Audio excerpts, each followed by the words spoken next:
Hello and welcome to Bedtime Stories. This is Reality Checks for the Absurdly Wealthy by Elpie or Horribibble. It's rated M in the Modao Zushu or the Untamed or and Modao Zushu cartoon. So it can be any one of it's Frank and canon. It's a modern AU, who cares? Let's see, we've got Lan Wangji and Wei Wuxian, and there's also some Xuanli / Jin Zishuan. I mean, who cares about that guy? Any good tags? Romantic friendship, queer platonic relationships, fluff and humor, adulting, coming of age, alternate universe, modern friendship, developing friendships, humor, warm and fuzzy feelings. I'm excited to podfic this story because I started reading it a long time ago, and the author just finished it, just posted the last chapter within the last couple weeks.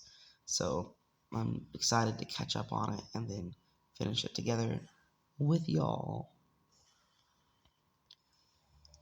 So the short summary is in which Jin Zishuan gets cut off and is quickly adopted by a pair of heavily tattooed magpies who teach him how to do things like do laundry, ride the bus, and take control of his own stupid life. An ode to friendship and emotional support, dipshits. Notes from the author. Hey again, it's me, back with not the thing I was supposed to post next. Dear author, so relatable. I've got a significant number of works in progress for my podficking, things that I've started and need to put more chapters onto. But you know what I'm doing right now? Starting a new fic reading. It's that eternal ADHD search for serotonin. Continue an old thing or start a new thing, guess which wins. You can scream at me in the comments, which I somehow always forget to answer, or at one of the handy links on my card here. Chapter 1. It's 2 p.m. on a Tuesday, and Jin Zishuan is curled up in the corner of a dingy basement laundry room, tears in his eyes as he struggles to understand why the universe, and this washing machine in particular, hates him. Zishuan knows that he's spoiled, objectively speaking. But in his defense, he's nowhere near as bad as some of his cousins. Oops, I forgot to introduce Bedtime Stories is a live read style, so there's no editing. I read to you on my tablet, I record on my tablet, I immediately convert to MP3 and upload, usually to Tumblr first, and then I read some more. The vibe I like to go for is just, we're chilling out, you get cozy, I'm already cozy, I'm in bed, and I read you a story. Alright. Zishuan knows that he's spoiled, objectively speaking, but in his defense, he's nowhere near as bad as some of his cousins.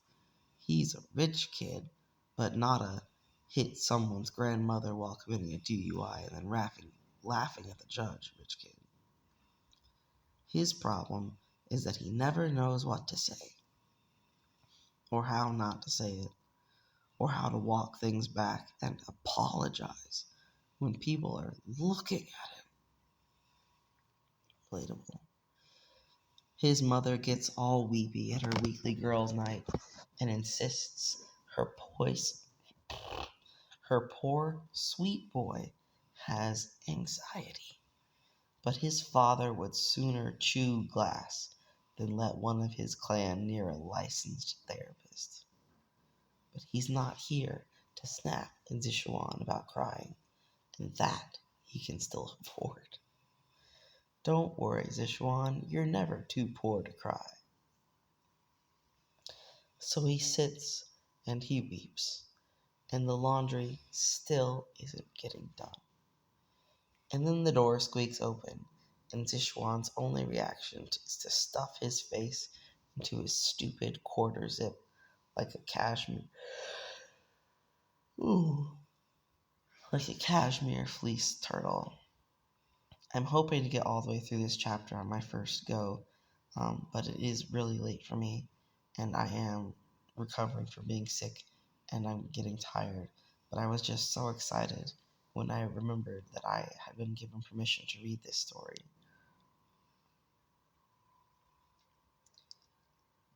Is someone in here, or is the laundry room haunted again?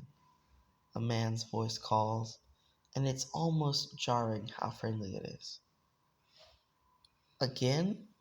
Zishuan hiccups. Footsteps on the tile, and then there's a man frowning down at him with open concern. Aw, bud, are you crying? Me too, sometimes. And he pops a squat, right there in front of the sad turtle man. And Zishuan gets a close-up of the riot of tattoos on his arms and peeking through the gaping rips in his jeans. I'm Wei Young. Zishuan. Cool, you want to stay down here? You good? I'm human garbage. I belong on the floor. That's a mood, buddy. Okay, that's troubling. You want to walk me through this? And ordinarily, Zishuan's answer would be no, but Wei Young also sounds like he actually gives a shit. So he says, I don't know how to do laundry. Yeah, the machines are kind of old and fussy. No, Sichuan sniffles, popping his face out of his shirt so he can get his point across clearly. I do not know how to do laundry. I've never washed my own clothes. I have no idea how to look after myself. But now I have to figure it out, and it turns out I'm so bad at this. Oh, oof, life stuff, huh? And then Wei Young swings himself around and wedges himself back into the corner next to Zishuan like he is not a strange man weeping on the floor of their shared utility. It's hard by yourself. I feel so useless. Nah, man. It's a point we all have to hit eventually. Here, I'll help. Zishuan watches as the exact sort of man who would make his mother cross herself and then the street hops back up and extends his hand, fingers wiggling like he's excited to be doing laundry with Qin Zishuan. And the thing is, he is, because that's Wei Young. He stands there in the muggy laundry room, enthusiastically teaching another grown-ass man how to separate lights from darks, and how fabric softener is a lie, even if the mascot on the bottle is cute. You know what, y'all? When I'm doing laundromat trips, I like to use the free and clear detergent because my skin is really sensitive. And for fabric softener, a very cheap alternative to fabric softener that keeps things fresh as well as helps the machine is a little bit of white vinegar. Just a capful. You don't need much. Um, but it serves the same purpose as fabric softener in that it keeps the clothes from getting too, um, you know, clingy to each other. And I do like a dryer sheet also in the dryer People have varying opinions about those, but I can't have my clothes sticking to me when I put them back on.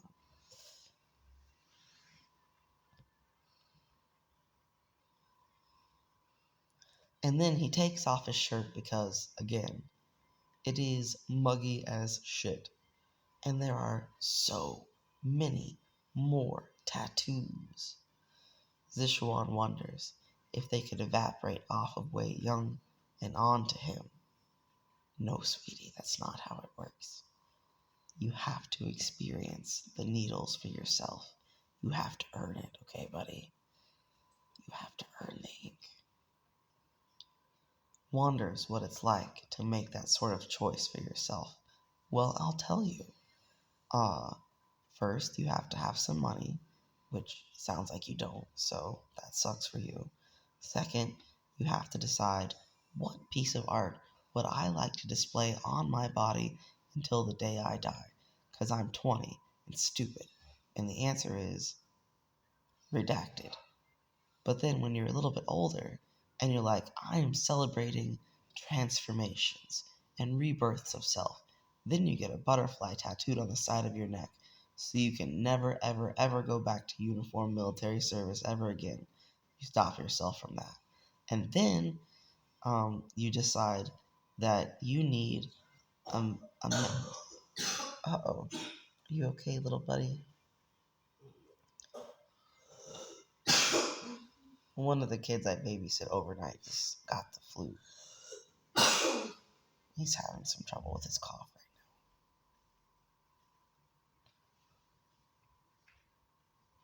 Seems like he's going to stay asleep, though.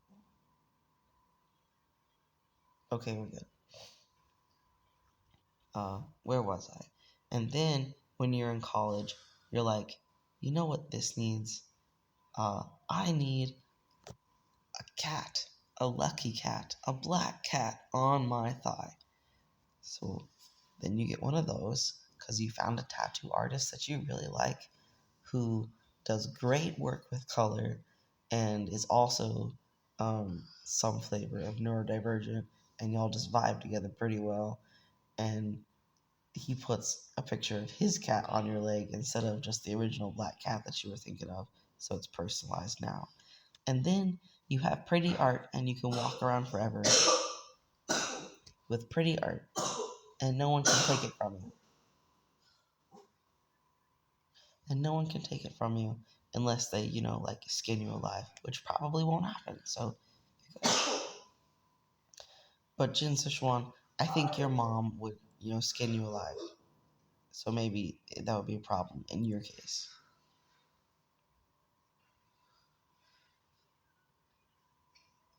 Wow, really distracted from the story there. Back to the story. Wonders what it's like to make that sort of choice for yourself.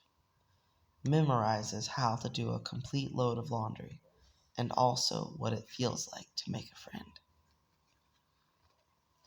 Oh my god, that's so sweet and wholesome. That's a section break. Zishuan wouldn't say he has a crush on his neighbor. He doesn't get butterflies around him or anything, but he does blush when Wei Young teases him, or when he passes in the hallway after going to the grocery and holds up his detergent like a trophy, and Wei Young whoops at him. So he is attached to him. He's your emotional support neighbor. It's okay. At least enough to get a swell of undeserved confidence when he hears something go bump in the apartment hallway at 3 a.m. Oh my goodness, little buddy. Go back to sleep. Yes, I am allowed to read a story.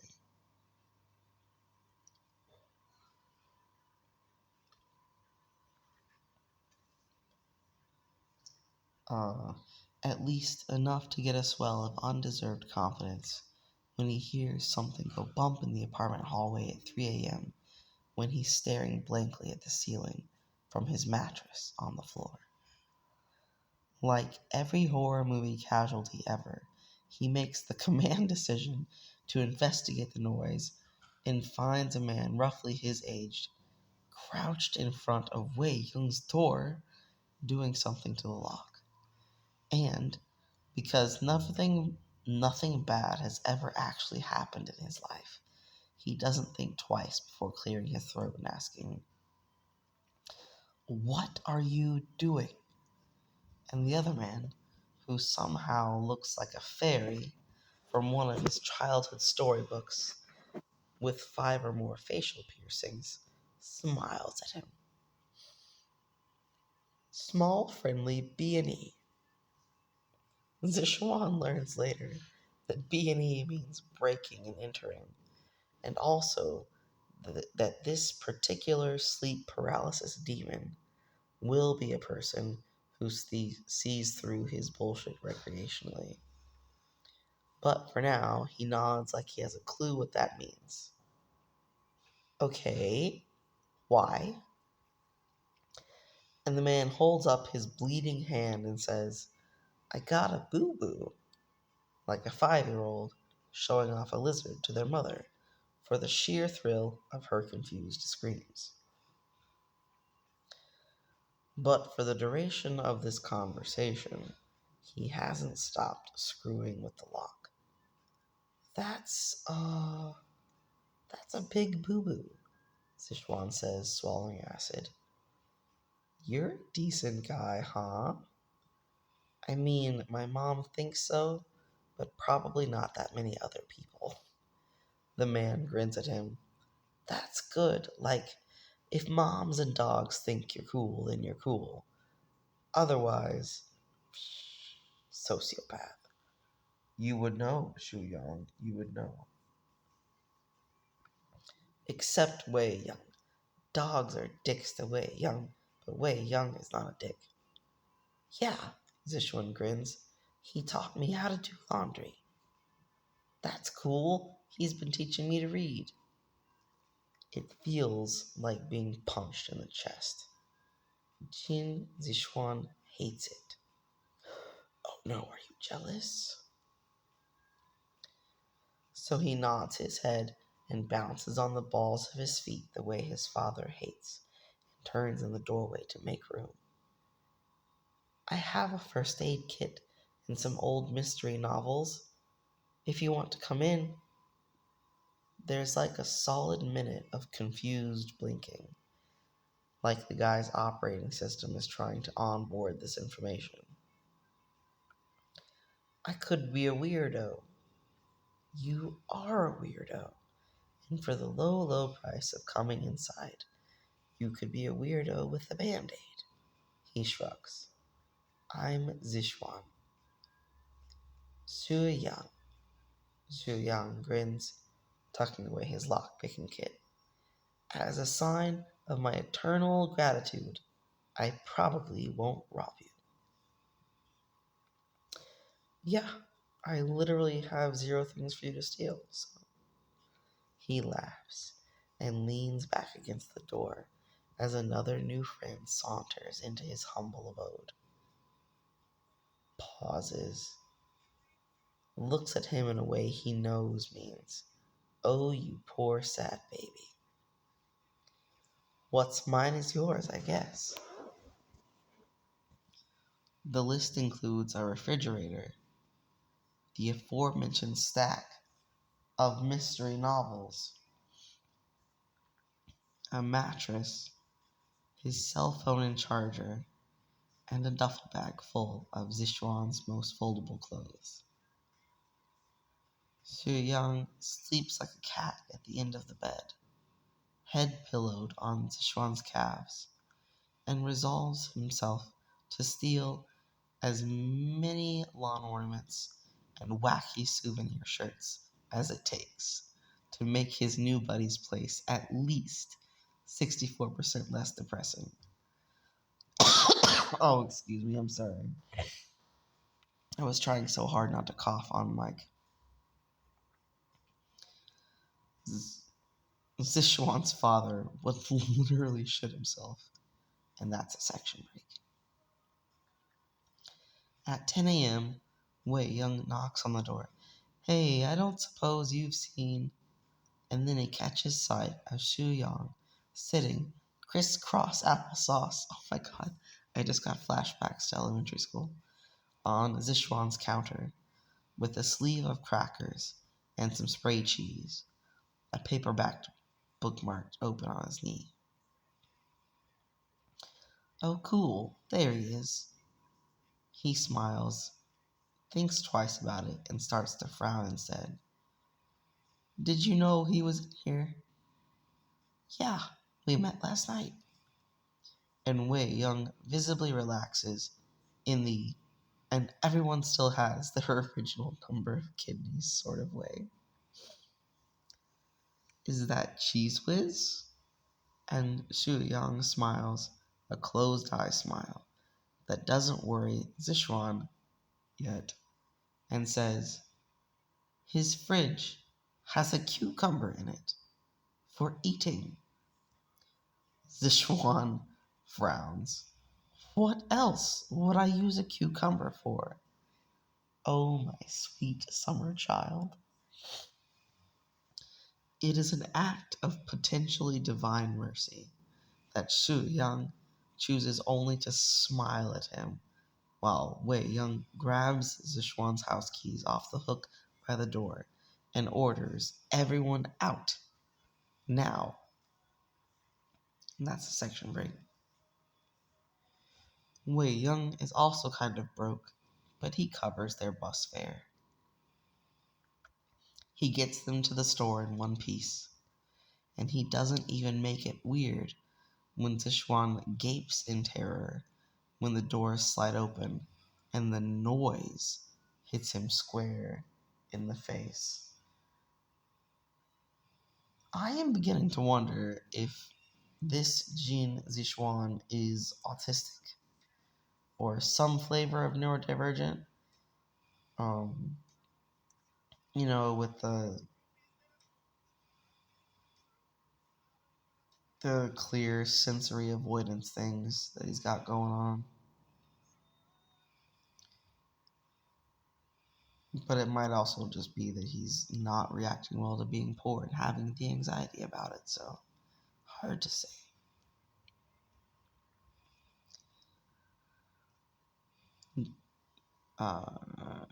Doesn't make it weird when the noise hits him square in the face, okay? Just says, everybody keeps one hand on the cart.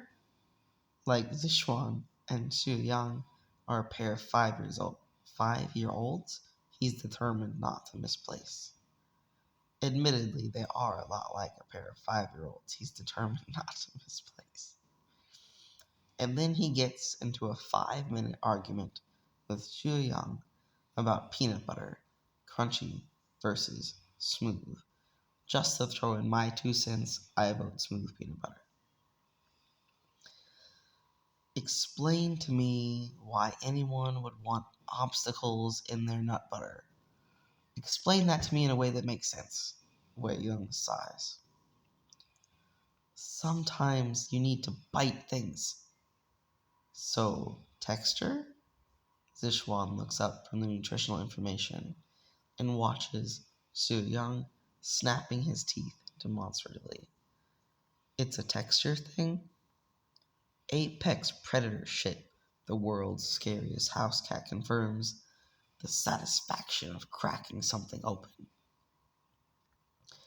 You should be in jail, that's how wrong you are, Wei Yung says, disgusted. Both of them make horrible noises at Zishuan when he reaches for the 2-in-1 peanut butter and jelly jar. And that's a section break. Xu Yang crawls right back onto the counter once Zishuan's groceries are unpacked and put away.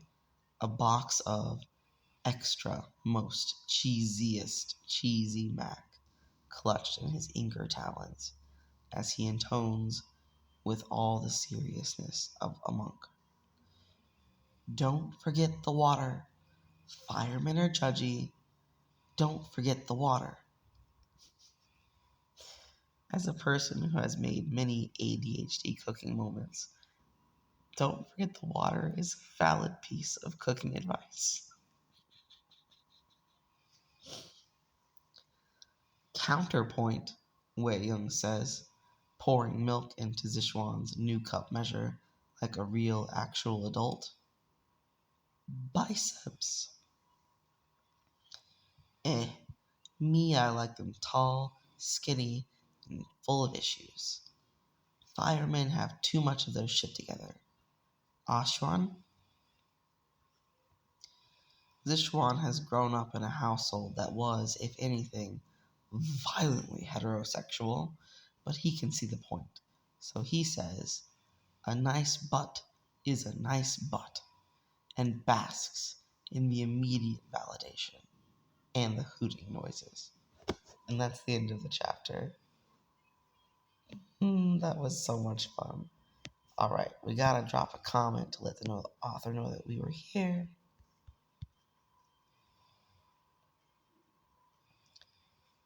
Recording in progress.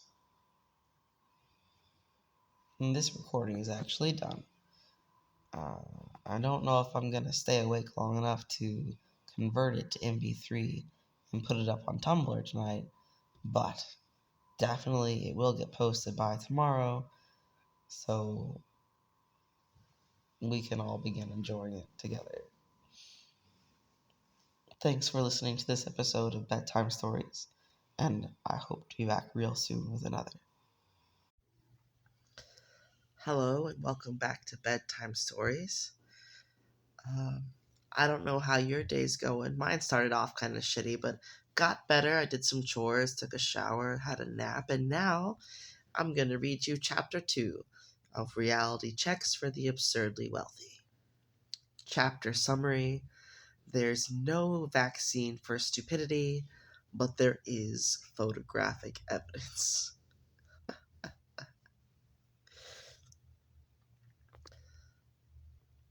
Zheng Guiyan has thought often of divorce. I'm guessing this is Jin Zixuan's mom. And on a few low occasions of coincidental falls down as many stairs as possible.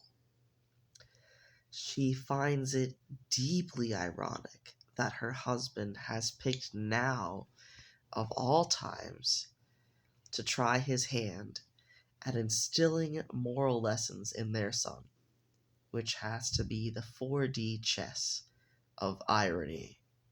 That's capital, chess of irony.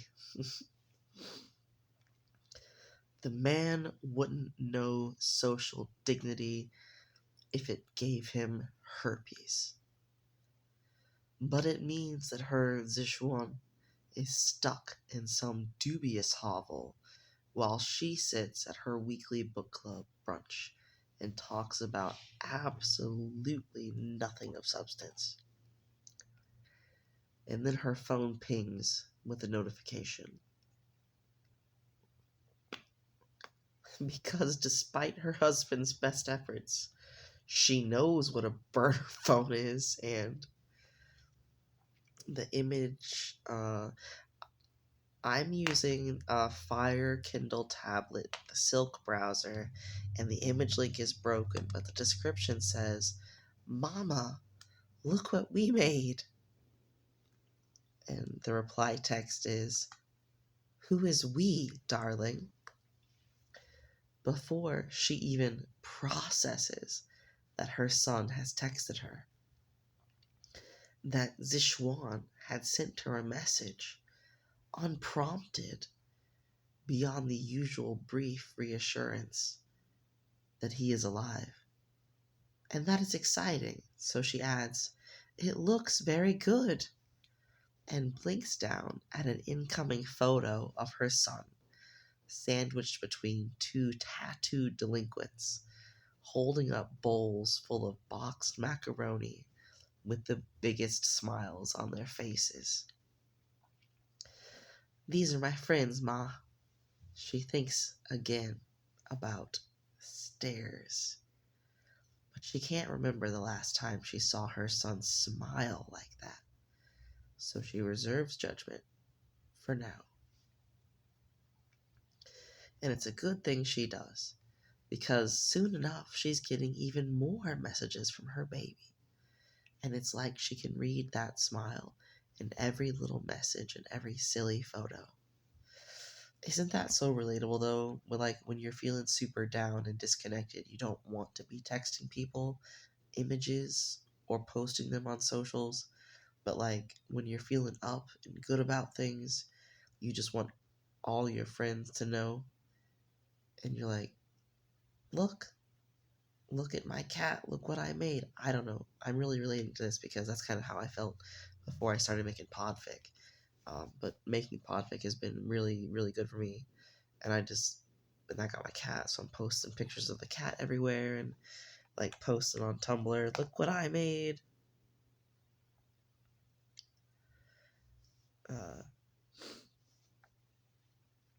Where were we?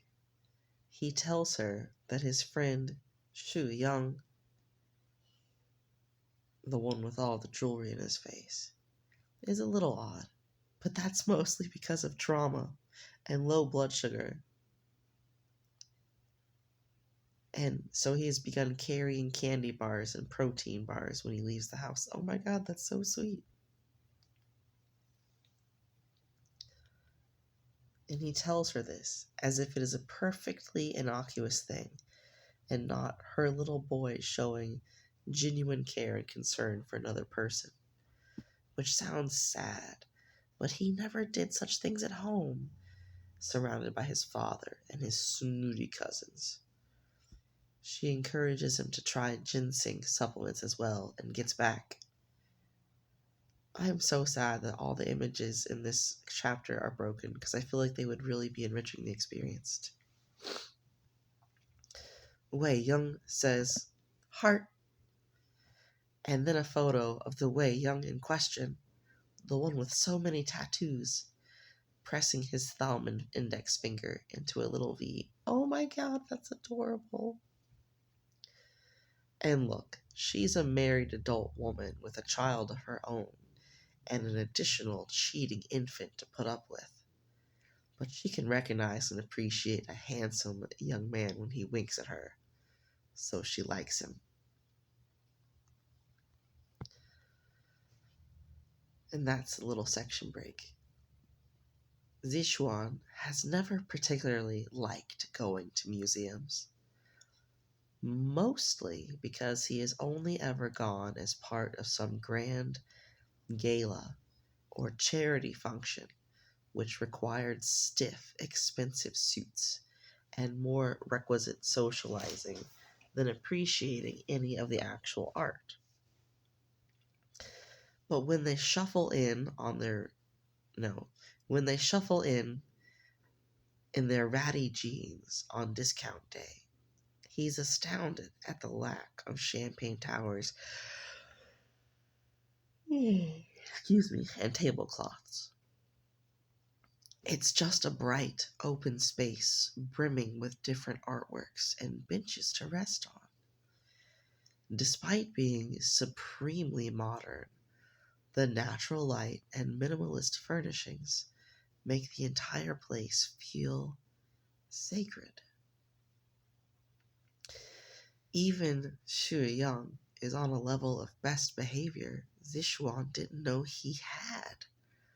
He tucks himself against the golden boy's side and grasps his hand in normally twitchy fingers in what has become their usual safeguard against getting lost or separated. Oh my god, that's so cute. They're like preschoolers holding on to the get-along rope on field trips. Like otters, a Yang had told him once. So Zixuan relaxes into the cool grip and memorizes the feeling of his friend's bracelets brushing his wrist. People look at them, sure, but they move together and talk quietly, and Xu Yang is Zixuan's friend, who was perfectly content to spend this time with him, giggling about nude paintings. They linger in different rooms while Wei Yang camps on the benches, glancing between the artworks in his sketchbook. He doesn't get to come here a lot. It was a good idea, baby. Xuanli calls him this, he says, because he's small and a little dumb, and people should be nice to him. Zishuan rolls his eyes each time. Is he any good? Xuanli blinks at him. I mean in art. I know he's, good. There's a moment or two of silence while Xuanli really looks at him. Hey, he says, do you care? And Zishuan thinks for a second before he says, I guess not. I mean, he looks happy, right? He looks like a doofus, but yeah, he's happy. Xuanli grins and tugs his arm. Hey look, another dick statue. He's so engrossed in it all, he doesn't even notice when the other man slips the phone out of his pocket and sends his mother a selfie with him baring his teeth at Man in Motion Perpetua's junk. Oh my god. Xuanli, you totally would. That's a section break. On one of the rare occasions, Zhang Guiyan manages to talk Zishuan on the phone. He's out at the park, in public, with his friends, and she can hear him smiling. He tells her, Mama, Wei Wuxian packed sandwiches and we've been people watching for hours. Oh, that sounds very nice. Which sounds like a meaningless platitude, but she means it. You aren't bored? No, I've been doing odd jobs around the building, so it's nice to get some fresh air. Wei Young's been fiddling with a sketchbook. He won't let me see. Mama, do you think maybe he's terrible? Ouch! Okay, I won't look. And for a moment, she just basks in the sound of her baby having a friend who will pinch the shit out of him with no malice at all. And where is the other one? She asks. He heard ice cream truck noises, but he's on his way back now. I can see him. And then, a few minutes later, hey, is Mom on the phone? Tell her she looks hot. This should upset her, but she finds herself laughing instead. Zishuan gags when he conveys her, Thank you, sweetie, and sends her a photo with the bright-eyed miscreant absolutely destroying a SpongeBob popsicle.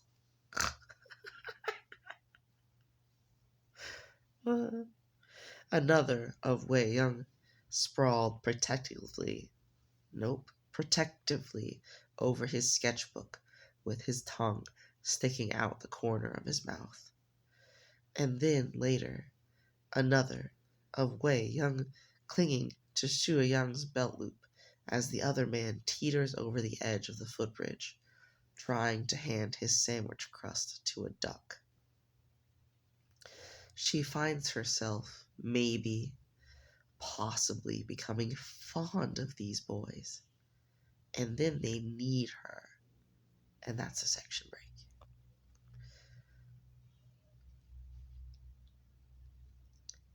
This is not an I told you so, Wei Young says, very calmly, his knuckles white on the steering wheel of his coworker's car. But when we said not to go out after dark.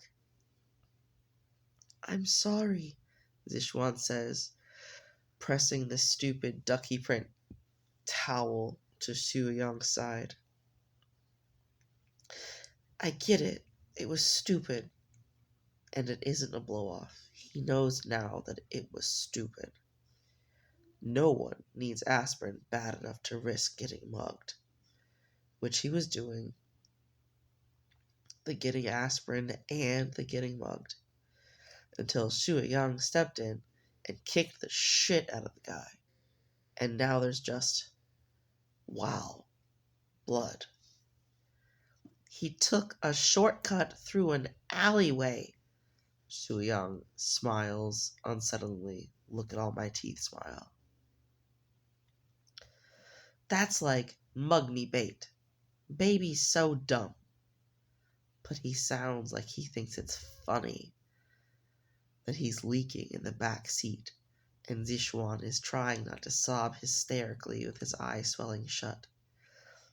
It's Wednesday, he breathes. Who mugs people on a Wednesday? Criminals, Wei Young says. It's like a year-round thing, man. I'm sorry. Can you take a deep breath? I'm texting my mom. We need like money, right? For stuff. So he takes out his phone with a non-pressure hand and tries not to shake too hard while he taps out the message. Section break. No parent in history ever has been happy to receive "Mom, help." But Zheng Guiyang is already on the edge without her son's soothing presence to keep her from drop throttling her lawfully wedded asshole.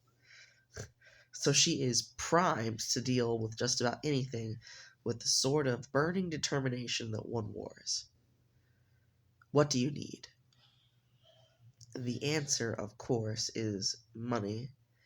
And while Jean Guangshan has been keeping an eye on their accounts, she can at least manage the funds that Zishuan requests in his brand new Venmo account. And then she finds that she's proud of him again, not by virtue of him being her perfect, precious baby, but because he is becoming a responsible and caring young man, and he has made wonderful friends. And that's a section break. What must be the 8th time Shu Yang wiggles around to get a look at the wound, Zishuan shoves his phone in his pocket and applies pressure with both hands. He's maybe 4 centimeters from losing his shit completely. Hey baby, your eyes are all funny. I need you to know that baby, every time Shu Yang calls Jin Zishuan baby, it's capital B.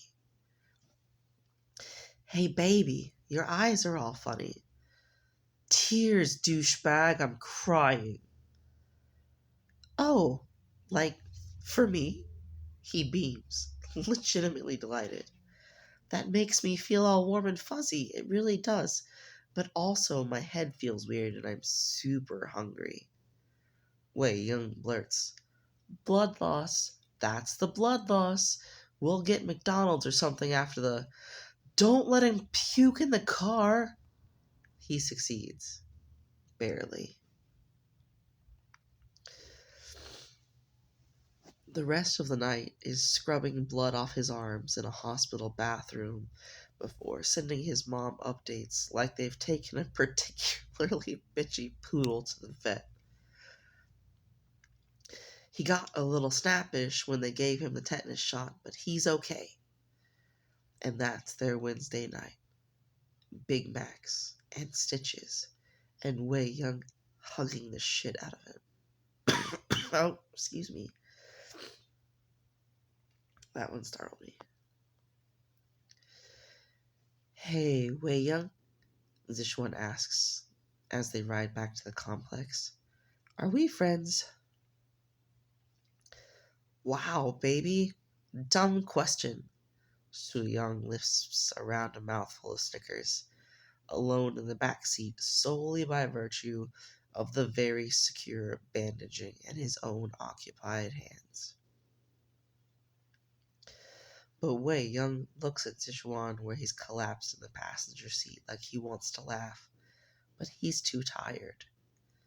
He was scared too, Zishuan realizes, for both of them. Yeah, we're friends, asshole. You helped me deadlift Shu Yang through a public park. We're blood brothers. That night, they all crash at Wei Young's place in an uncoordinated heap. Careful of the stitches. Careful. And that's the end of the chapter. I feel like I just ate something healthy for me. But, like, in a good way. Very tasty. And the end note is, it says, Shu Yang. And it's Bugs Bunny saying, our mom, in the GIF with the communist symbol. I think it's like what is some sort of gardening implement whose name escapes me.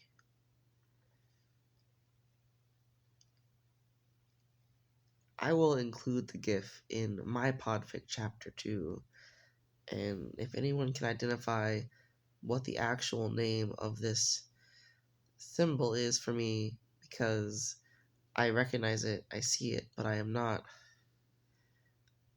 like, the words are not coming.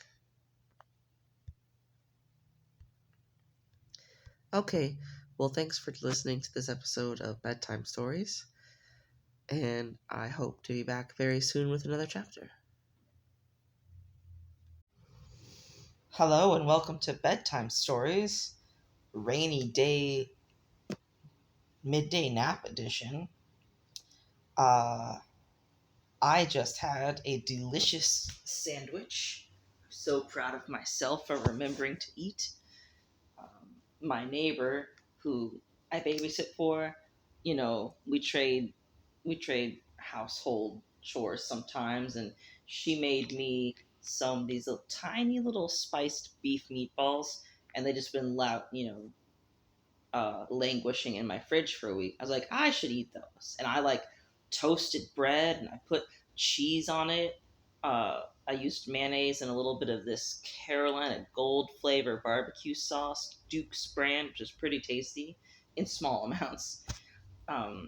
And I put the bread and cheese in the microwave for 20 seconds and melted the cheese on it. And then I put the meatballs in the melty cheese so they wouldn't roll off. And it was so tasty. And I had a side serving of white cheddar flavored kettle chips that I got from Aldi.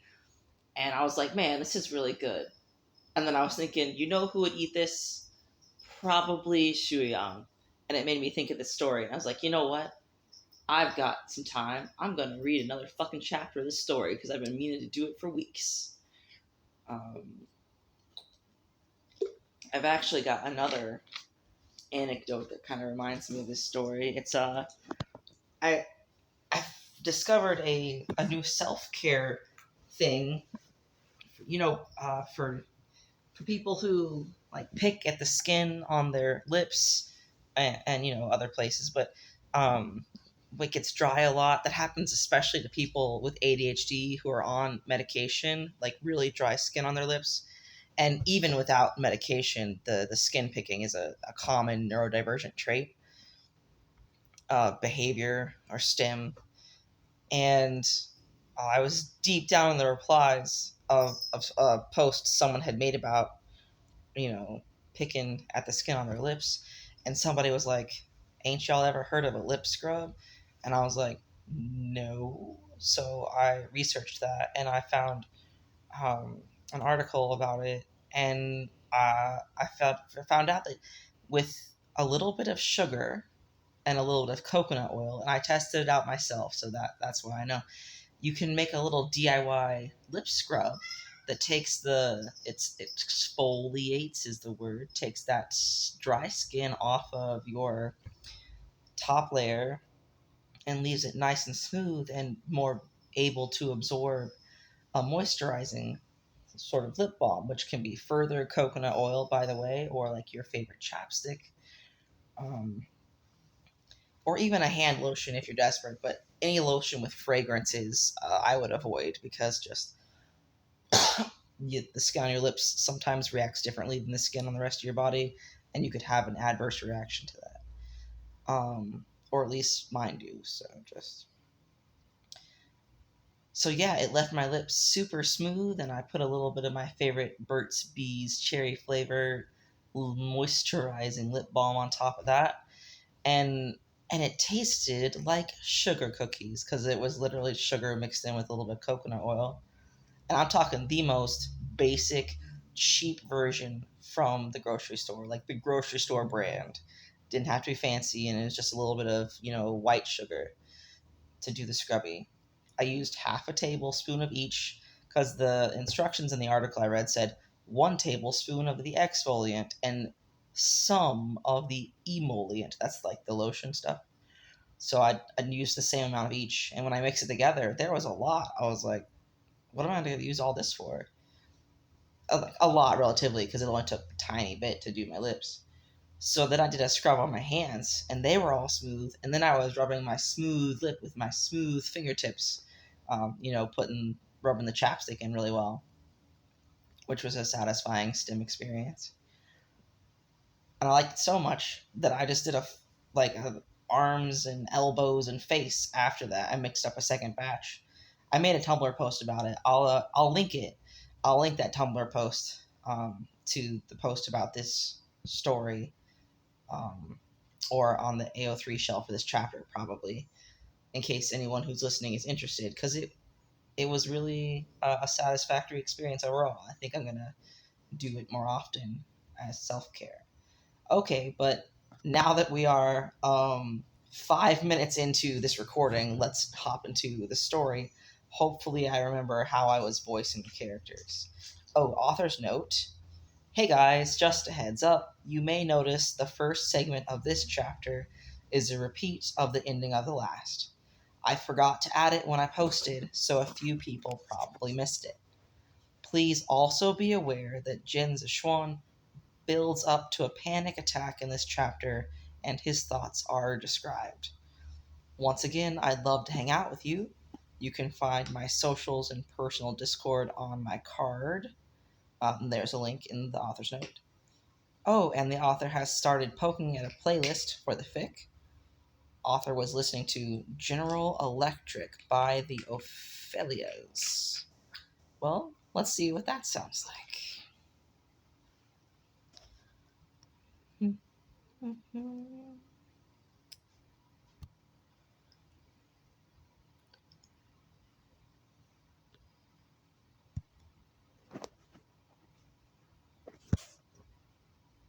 Alright, here it is. Do we need to turn the volume up?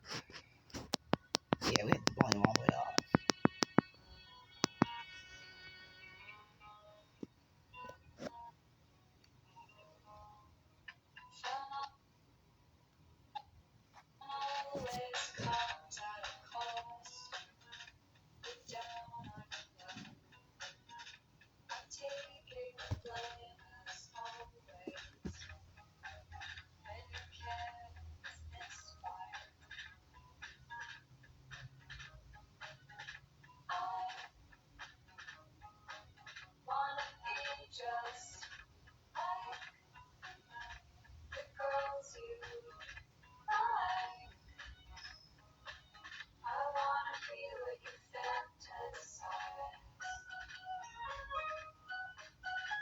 Well, that's a fun, quirky vibe.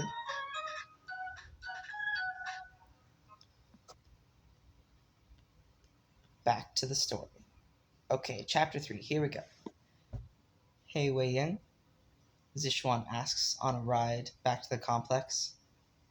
Are we friends?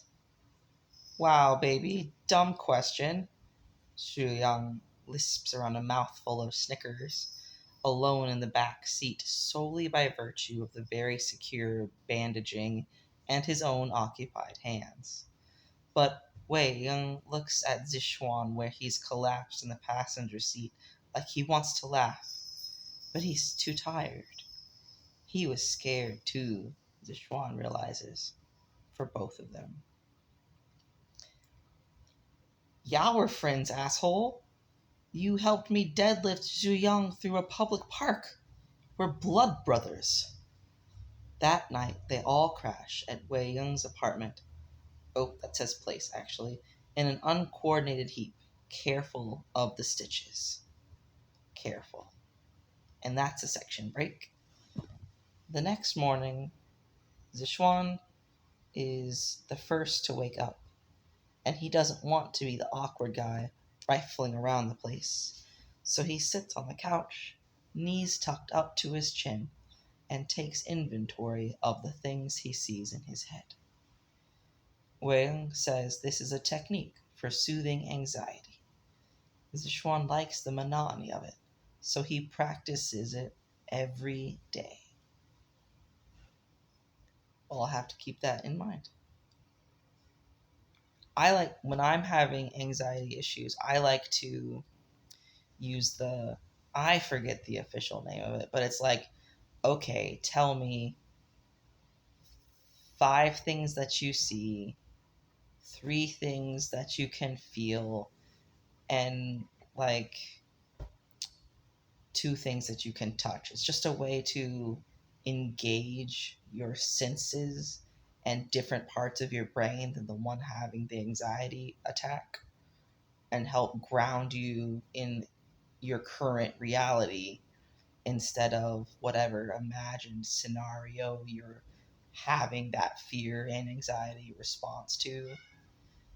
I mean, it doesn't work quite as well if you are in a scenario where your anxiety is warranted. Oh, hold on. Okay, I'm back with hopefully the rest of chapter 3 of reality checks for the absurdly wealthy. Wei Young says this is a technique for soothing anxiety. Zishuan likes the monotony of it, so he practices it every day. The coffee table is held up on one side by a milk crate spray-painted metallic gold, which Shuyang says is avant-garde, but Zishuan knows is aggressively Pinterest. There is no reason for that to make him feel safe, and yet. The surface is littered with empty mugs.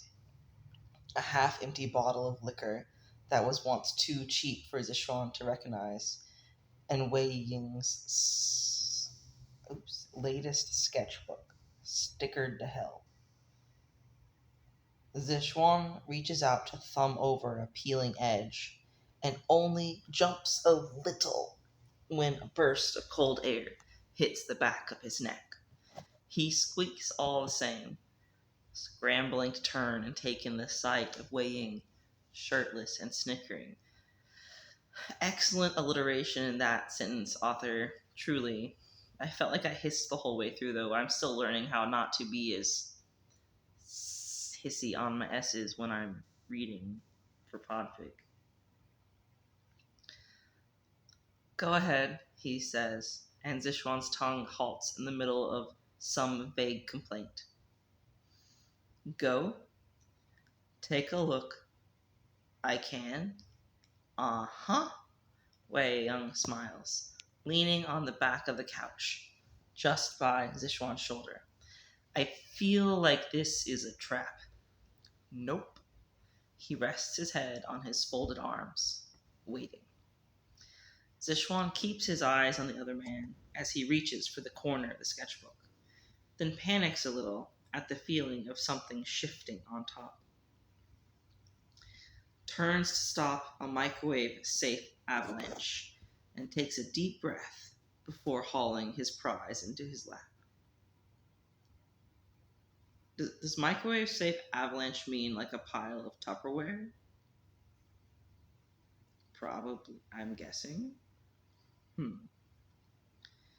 Wei Young is laughing at him again, and his face is warm.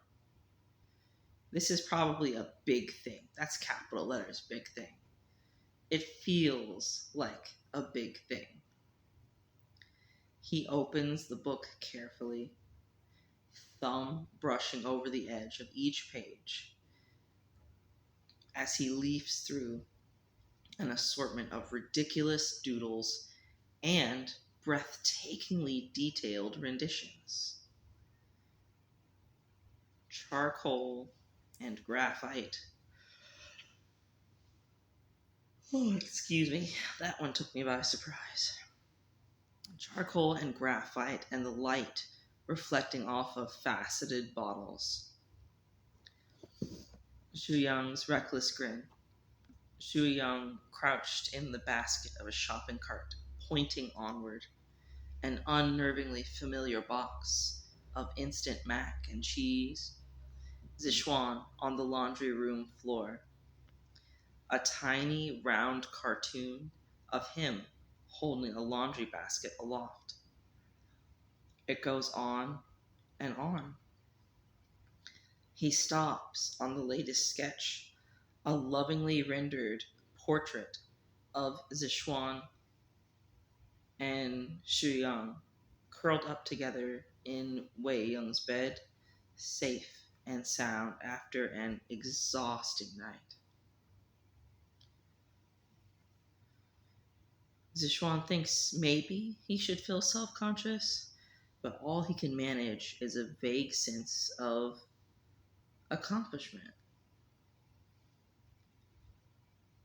To be seen and understood this way, and to still come out beautiful. That's wow, that's such a powerful sentence. Wei Young's chin moves to rest on his shoulder. Are you thinking some stupid shit again? A little bit. Is it about not feeling pretty? Because you are objectively pretty. Sichuan snorts. Don't sass me, douchebag. I was just emotionally vulnerable with you. Long fingers come up to squish his cheeks before falling back to tug at his hair. He doesn't get that often. He never got that before coming here. Oh no, touch sharped, Jin Sichuan. So he catches the offending fingers and turns to lock eyes with Wei Young. I want to buy it, the portrait. You're broke. I can barter. Okay, I'll make dinner. We already hit the clinic once this week. Ass. Kiss mine. Done. What?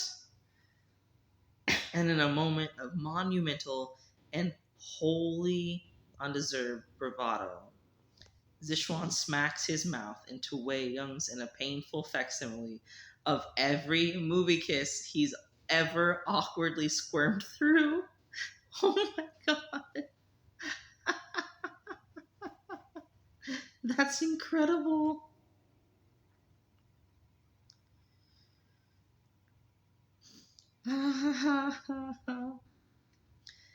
Ow, Wei Young says. Why? Ow. Was that was that not okay? It was so bad, Ashuan. It was so fucking bad. Who hurt you? The answer is no one. But before Sichuan can defend his complete and total lack of game, it becomes very hard to speak.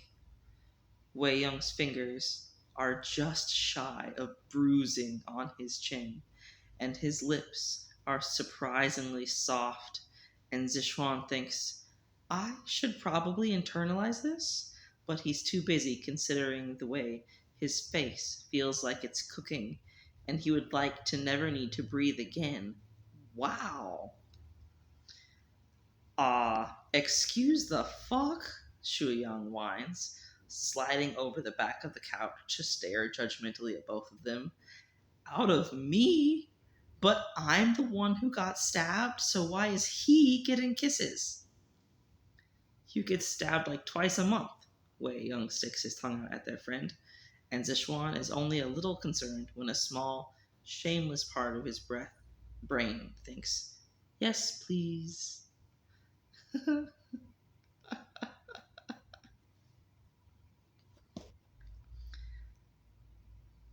It It wasn't a thing I considered, Sichuan squeaks, burying his face in his hands. I've never kissed anyone before. I'm sorry, I'm bad at it. Wei Yun makes a wounded noise, even as a new set of spindly fingers grasps his chin. You were robbed, baby. And then he's very warm, and his head is fuzzy, and there's an additional tongue in his mouth. Wei Young gives him the damn portrait. It's the best investment he's ever made, and the first in a series of sketches pinned to once bare apartment walls. And that's a section break. Hold on a second. I gotta get a drink of water. That was amazing. Shu Yang just being offended that he's not the one getting kissed. I feel like Jin Sichuan is about to have an evening of sexuality crisis. This feels a lot like Sichuan is on the Arrow Ace spectrum. Like, didn't feel like he was missing out really. And then all of a sudden, he, has a crush on someone who's being nice to him, as you do, and then trips straight over into physical attraction. Yeah.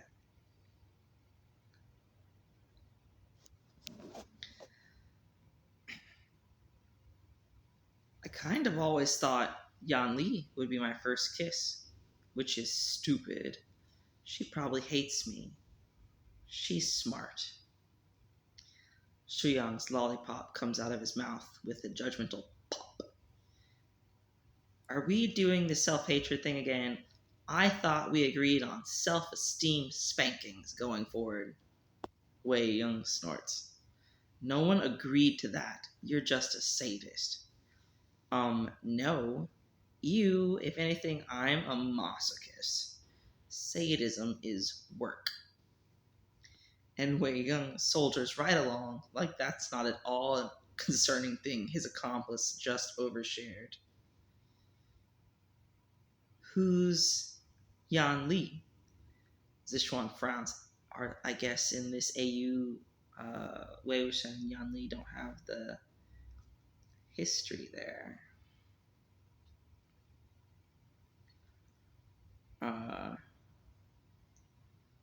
Zichuan frowns. Baby, you held my insides inside. I feel like we've unlocked this level of backstory. Shuyang levels the lollipop at him in accusation, and Zichuan leans back to avoid getting sticky.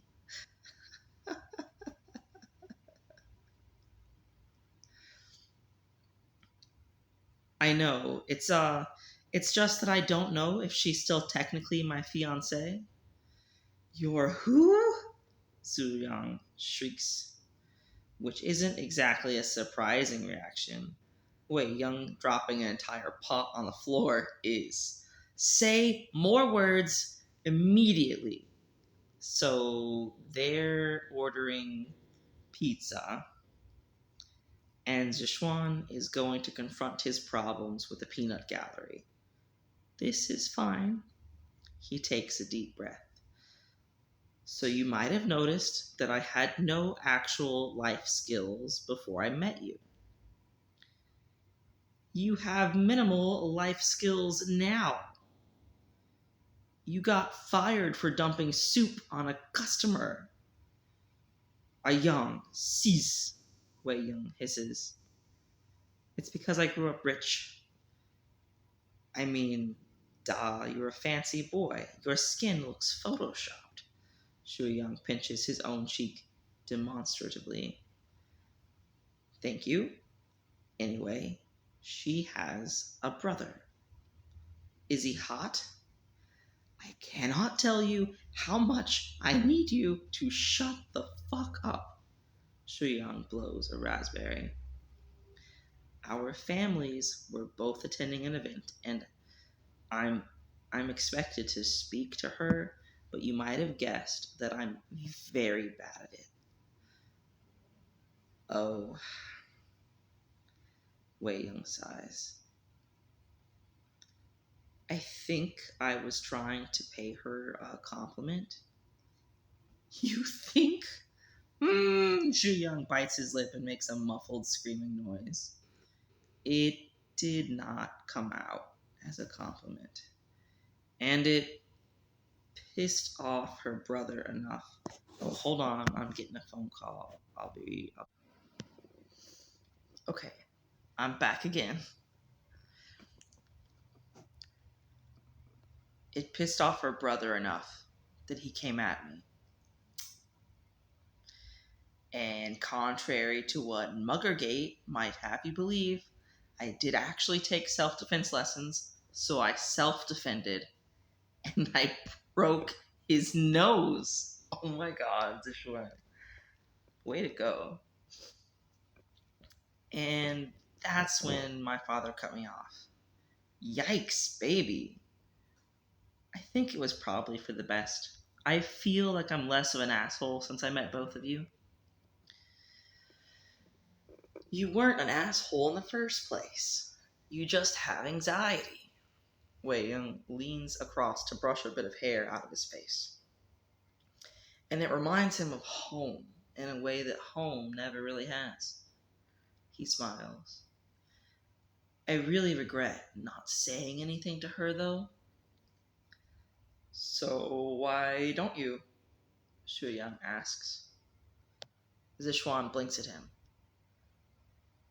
Okay, so if it's not like sex or maiming, I have zero ideas.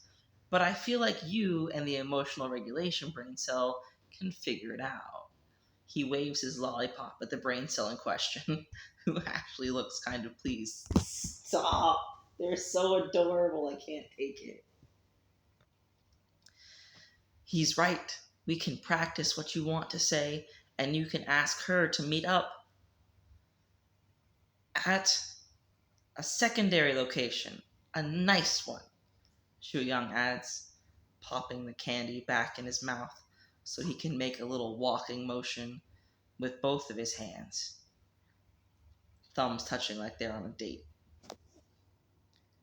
Wei Young frowns. That is not the term you should use, but yes, you should ask her to meet you somewhere nice. We can watch from a distance for moral support. Shu Yang nods undeterred. Silent spine. Silent spine. Zishuan smiles. Okay, the worst she can do is say no. I can deal with that.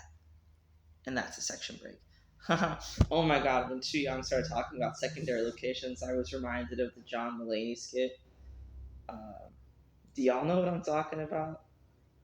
Let me see if I can pull it up real fast. If I don't find it quickly, I will return to reading the story. Secondary location.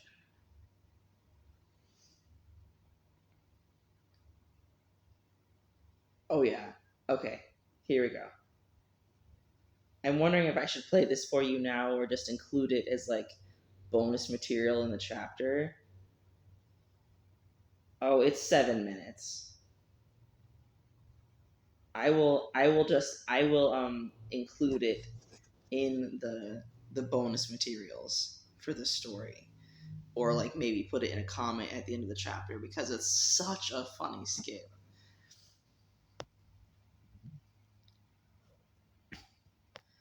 Ooh, there's a little music note linky.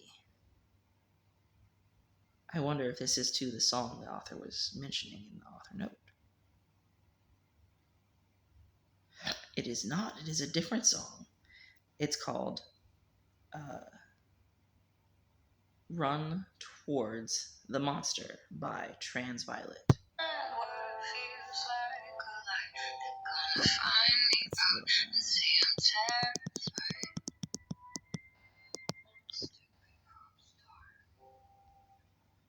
Ooh, actually, if I play it on my phone, then I can. If I play it on my phone, then I can read while recording. Okay, hold on.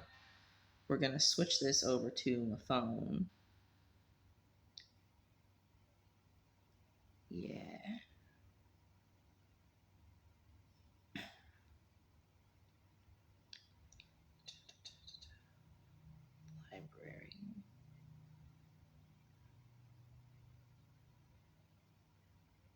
history. It's not showing it. You. Okay. Turn off my headphones.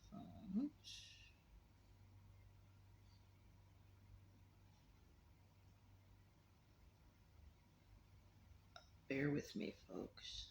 I'm gonna make this work.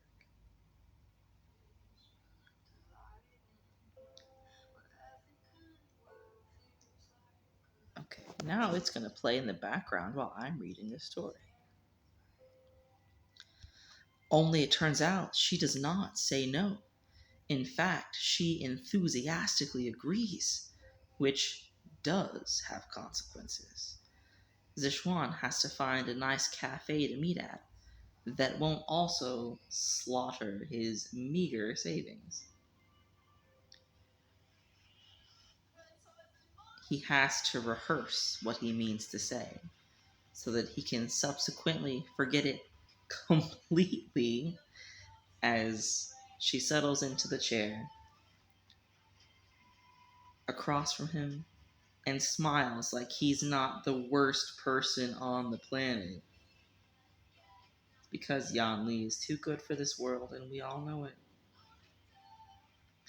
And he has to struggle not to panic as he looks at her sweet, perfect face and forgets how language works. But seriously, Zishuan, we have established that you have the anxiety, but is it like social anxiety or like, because there's so many subtle varieties. It's not actually important though. We'll just call you neurospicy and be done with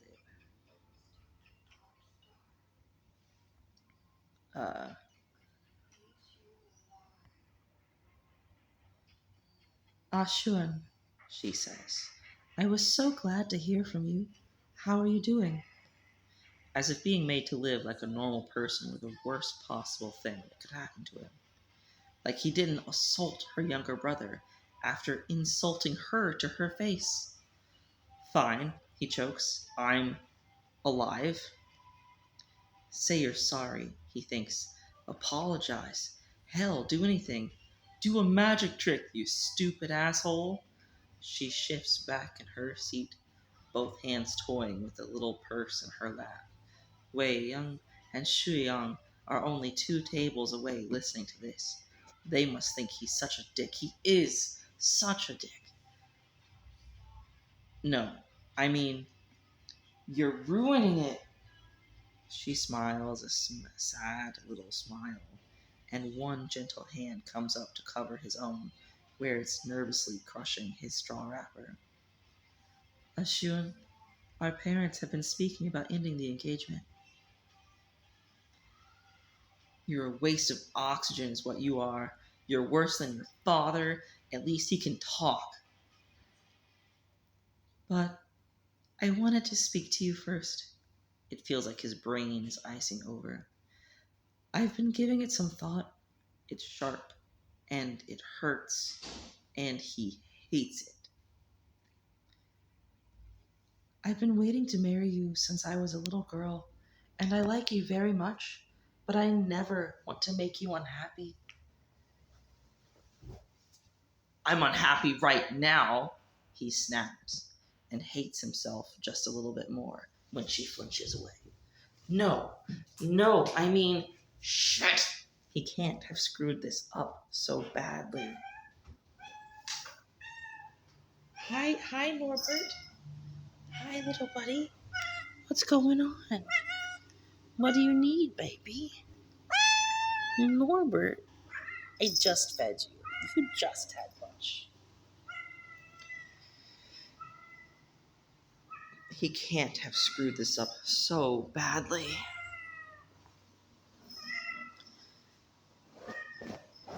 He can't be left in charge of this now. He feels his chest swell and burn with the telltale stirrings of a panic attack, and that is beyond not ideal right now. And then he looks over her shoulder and spots both of his friends, already halfway out of their seats, looks of open concern on their faces. And for some reason, that opens a hole in his chest for the air to get through. Like a gale, he rushes out. I can't think of a single thing I want less. What? Miss Jiang, I'm so incredibly bad at talking to other people, and when it's you, I am literally violently incompetent. This startles a giggle out of her, because that is one way to explain the fist fight he started in the middle of the dining hall. She quiets when he flips his hand to hold hers so gently. I admire you so much. You're so kind and gentle, and you have to know you're beautiful. I'm just so awkward, and the men in my family are worms. And when people ask me things, I get so nervous. He watches her soften, her red lips pouting with pity, and he takes a very deep breath before soldiering on. Okay, Norbert, I swear to God, I will feed you, but you're such a spoiled little creature. You're so spoiled. No, don't eat it out of the thing. I am putting it on your plate. Here you go. You act like I didn't just feed you lunch. You spoiled kid. Do you need me to keep you company? Is that what's going on? Okay, fine.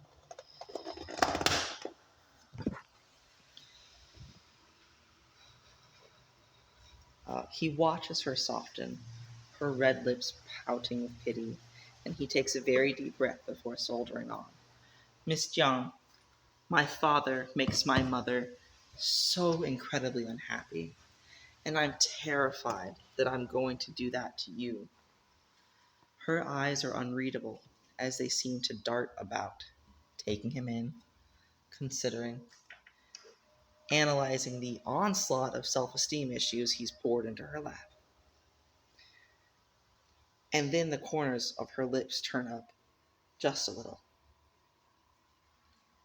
I think you've expressed yourself pretty well, Ashwin. Okay, wow. My attempt to read this chapter is very struggling today. I keep getting interrupted.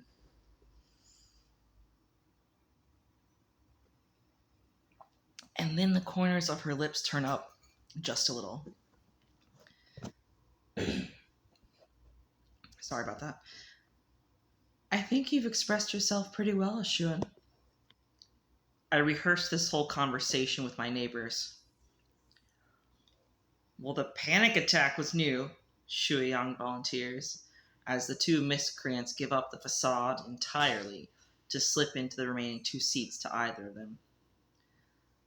Total emotional breakthrough, Wei Young smiles. He really does like you a lot. He's just awkward as shit.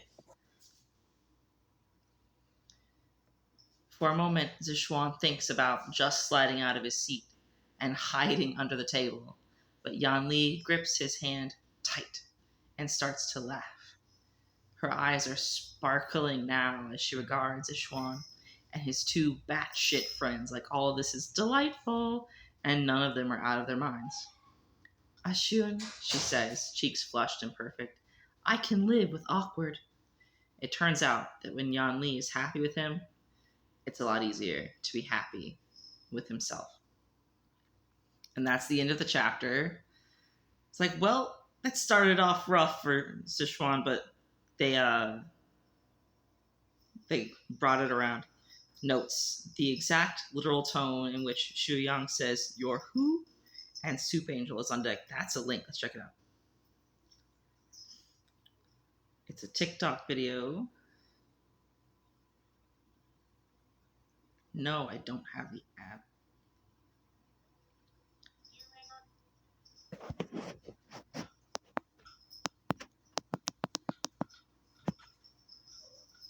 Is this supposed to have sound? The sound is not available. Oh well. It was worth a shot. Well, I'm going to convert this chapter to MP3 and get it uploaded to AO3 after I get it uploaded to the Internet Archive and post it to AO3 immediately while I'm thinking about it instead of letting it languish for 2 weeks like I did last time until somebody reminded me in the comments on chapter 1. All right. Thanks for listening to this episode of Bedtime Stories, and I hope to be back soon. Don't eat my microphone cord, Norbert. God damn it. Leave the microphone cord alone. Norbert thinks that my headphone cord is for toys. A toy for him. Hello, and welcome to Bedtime Stories. Apologies to anyone who was waiting so patiently for an update for this podfic. I got distracted. But today when I sat down to record, I was like, oh my god, I have so many ideas. There's so many things I want to read. But I was like, oh wait, what about something that I've already started instead of a new thing? So this is actually my oldest existing multi-chaptered work that has not gotten an update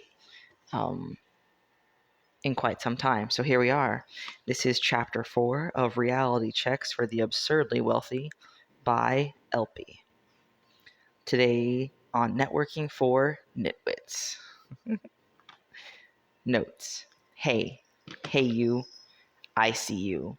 Come check in on Blue Sky at Elpie thing. I don't have Blue Sky, but I am on Tumblr, so. And we're all on AO3. Just before we get started, just a note. I didn't go back and listen to last chapter, so I don't remember what was happening exactly, and I don't remember exactly how I had been voicing the characters. So I apologize for any inconsistencies if you're coming directly from chapter 3. But I have been coming up with lots of excuses not to work on my multi-chapter fix, varying from, oh my god, I started it so long ago and I forgot what I was doing, and my techniques have changed a little bit. Sorry, my flip-flops just fell off my feet. I'm sitting on a tall bench and my flip-flops just fell off my feet. I'm so sorry. And I was in the middle of a Podfic event and I learned about editing, post-processing for accessibility, and then I fell down this rabbit hole about how do people who are making audiobooks for audible.com process their files to make them, loud enough and cohesive enough. And Norbert is playing in the background, so you're going to hear him running around. He's got the zoomies. Oh my god, Norbert. And I just wound up in this whole mass of judging myself.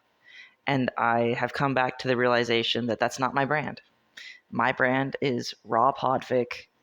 You hear in the background what I hear while I'm recording, me chatting when I get distracted. You hear my breathing noises and all of it. And that's okay. That's my brand. That's how I roll. I looked at the common traditional process for podficking and realized that those were barriers that I would not be able to surmount. And I pulled them aside and said, that doesn't work for me. And then I fell into the trap of, when somebody starts a hobby and they're brand new and they're like, I don't know what can't be done. And, they're doing things and they're like bootstrapping their way through things, and they go to look at a little bit of how to do things videos, and all of a sudden they're making the same product as everybody else. And their thing has lost all the flavor that made it individual to them, that their initial fan base enjoyed. I fell into that trap, but I've pulled myself back out of it. And again, very clear, this is not hate at all on people who make podfics in a more commonly accepted or traditional method.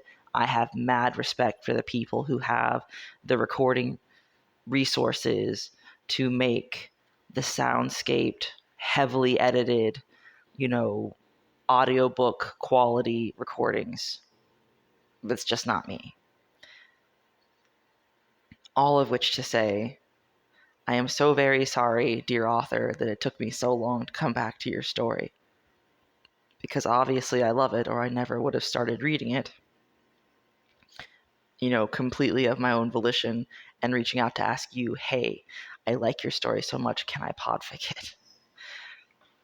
I didn't forget about it. I thought about it the entire time that I wasn't recording. I just got distracted by events that I signed up for, and then, new stories come out, and I was like, oh, I need to read something for May, and suddenly it's the end of May, and now it's like a full week into June. What the fuck? I'm so offended by time. It's so fake, and yet it keeps on happening. Okay, that intro got pretty rambly. We're 5 minutes into it. Let's go to the story. It's like he's entered a liminal space. Suddenly, the trendy cafe seems infinitely more cozy, with all of his favorite people on the planet packed into this tiny table. Even as Xueyang makes a frame with his hands and eyes his fiancée through it. You're so tiny. I bet you can fit through windows, no problem. What a standard to have for people, new acquaintances. Can you or can you not help me commit robbery? Like, gee, you look like you'd be perfect for a little light robbery is not an alarming thing to say to a strange woman in a coffee shop. Same brain cell. But Xuanli beams as if this is terribly exciting and says, I bet I could. And if it were possible to fall any more in love with her, he would have done it right then. So I'm suddenly reminded of this Untamed crack vid that somewhere in my playlist of like 30 crack vids, I might be able to go back and find the clip. So I'm pretty sure it was a Starfell video, but don't quote me on that. So somebody put together Jiang Yanli and Xueyang in the same clip, and he was like trying to kidnap her, and she basically, what's the best phrase for this? Kind of like mom voiced him, but like in that lovingly compassionate but steel backbone way she has. And then he was basically crying by the end of it. So that's not what's happening here, but it made me think of it because, they were on screen at the same time, so to speak.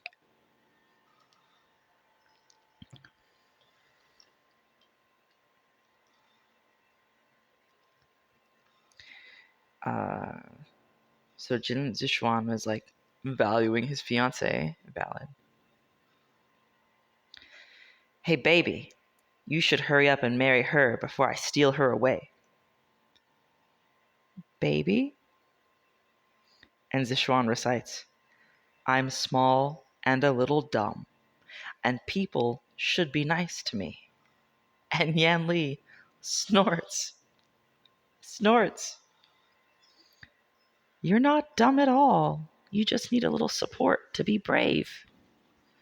And he's got that now, hasn't he? He found it all on his own. He's the luckiest bastard on the planet. And that's a section break. Zishuan's courage wavers a little when Jiang Yanli insists on coming to see his apartment. It's better now, though through concerted effort from himself, a collection of artwork from Wei Ying, and a curated collection of things that Xueyang insisted made me think of you, like the bedraggled crow he is. That doesn't mean it's the sort of place Yanli might feel comfortable. Come on, dude, even if she wasn't comfortable, she wouldn't tell you. She's too polite for that. It's not like you're asking her to live there. It would be a totally different circumstance if you were asking her to move in. But as long as it's like tolerably clean, she's not going to make a big deal out of it coming over as your guest. But she volunteers to cook for all of them. And while he knows that the polite thing to do is to decline her more than generous offer, his newly installed common sense and complete lack of culinary prowess remind him that she's a genius in the kitchen. Wait, I always mess that word up. Is it culinary or culinary? Let's find out.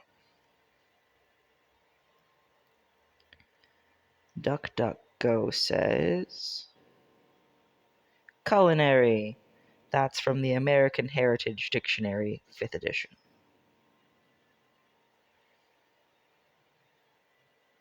Culinary. So he keeps a firm hold of her hand as they walk to the bus stop. Does not immediately fall on his face when she squeezes a little, and smiles at him like this is a very exciting adventure. She's adorable. And it kind of is, for him at least. Wei Ying and Shuyang don't tease him at all when he assists her up onto the bus, pays her fare, and guides her to the only available seat.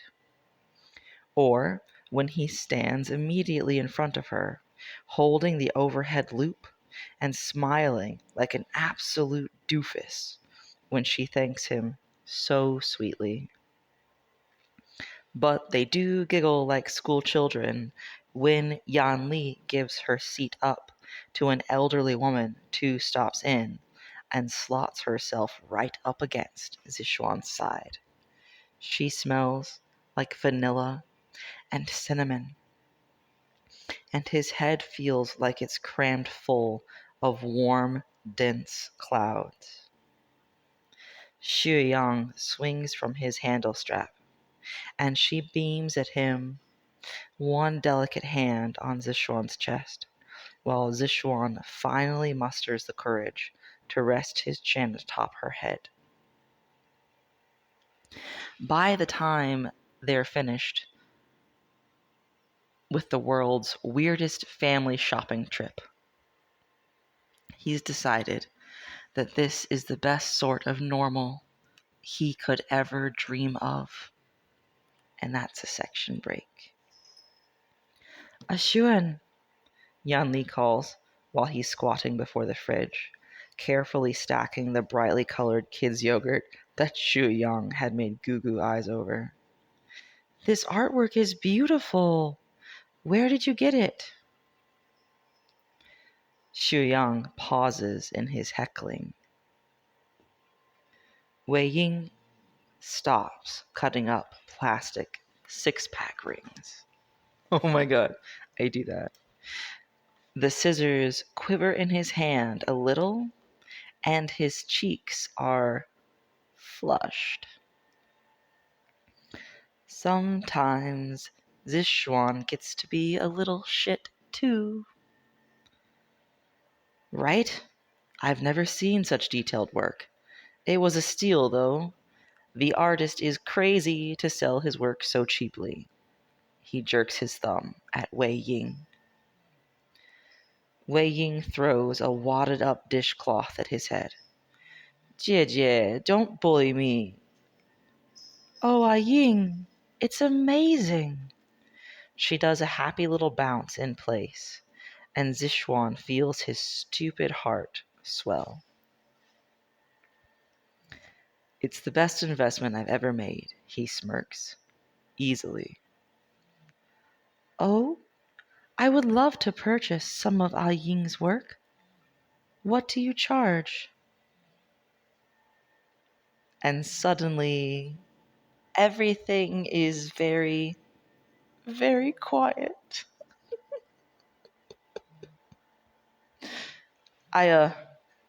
Wei Ying stumbles.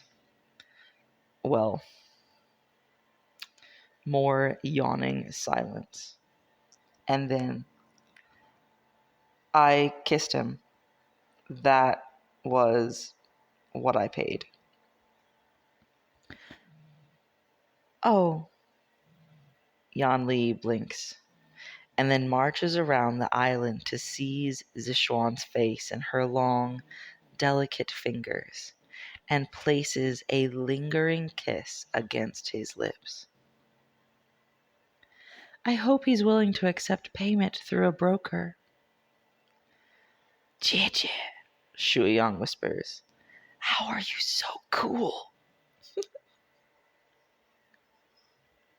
Shuiyang is really winning in this story. He gets a new mom and a new sister and like friends. Honestly, I feel like Shuiyang is the one who is really benefiting the most out of this arrangement, even though he's not a POV character. Section break. So they all sit around Zishuan's coffee table, Shuiyang on the floor, and Wei Ying and Zishuan on each side of the couch. Wei Ying offered Xuanli his seat, but she insisted on taking up the armrest and placing her delicate feet in Zishuan's lap. This is either flirtation or a power move, and none of them can tell which. I'm going to venture an opinion that it is both simultaneously. Norbert, are you done zooming? Do you want to come cuddle? Not yet. I mean it though, Wei Ying, Xuanli insists, stirring the contents of her bowl. Your artwork is exceptional. Come on, they're just silly little sketches. Wei Ying shakes his head. I'm not trying to flatter you. I feel like my voice for her changed like midway through the chapter. She frowns, then glances toward her blushing beau. You should introduce him to Nia Huaisong, Xuan. Oh yeah, I was actually thinking the same. He bobs his head. But we've never really been close. I was thinking of maybe emailing him. Xuanli giggles at him. Emailing him? You're so sweet.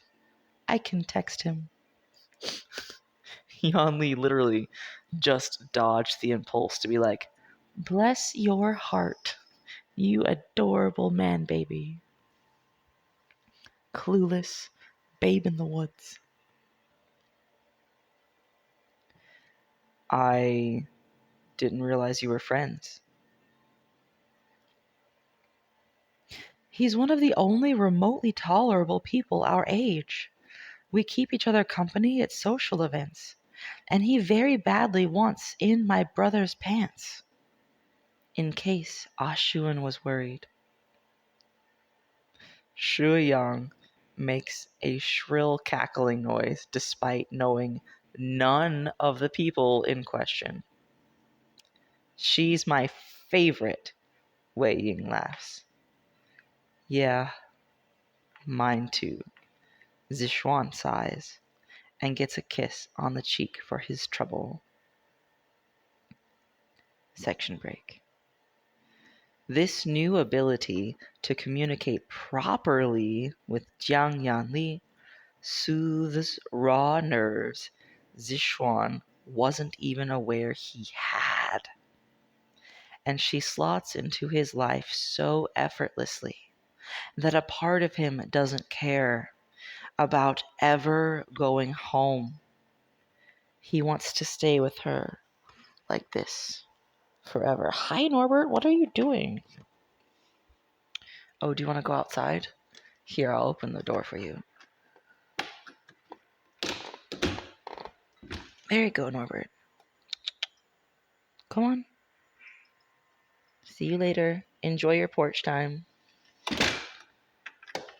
It's too fucking humid for me to sit out on the porch right now.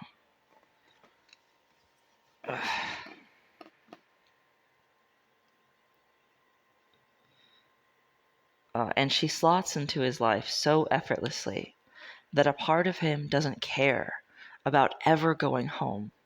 He wants to stay with her like this forever. Bouquets wrapped in newspaper, and the scent of her perfume when she presses close to kiss his cheek.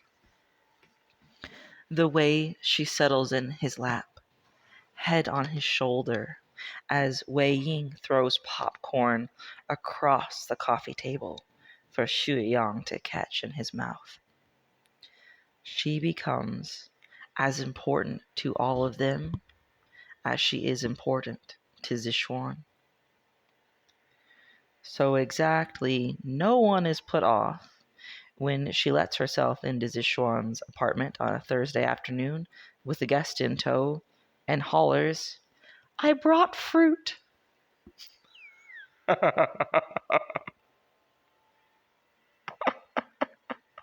That's hysterical. Followed by the sound of an insulted huff.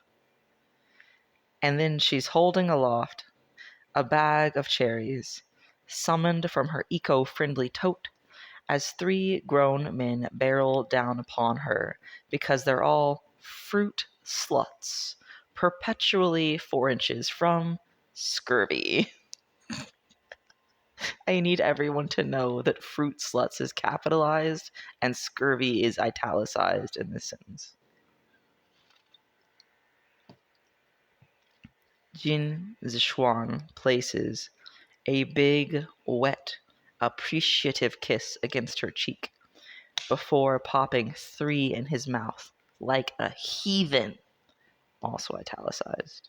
His mother would be so disgusted. "Oh shit," Nia Huaisong says. "He is cute when he's not a douchebag." Nia Huaisong being the fruit in question. "Huaithang," Zishuan lisps, only drooling a little as he tucks the pits and stems into his cheek. "Hi." "Hi." And then, "Please introduce me to the hot neighbors." So Zishuan does. Section break. This must be the networking in question. Huaisong perches on the couch with all the authority of a king. Or a Versace model. Wait a second. I've never actually said that word out loud or heard anyone else say it out loud.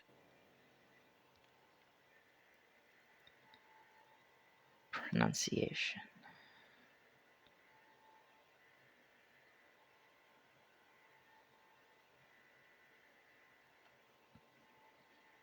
Versace.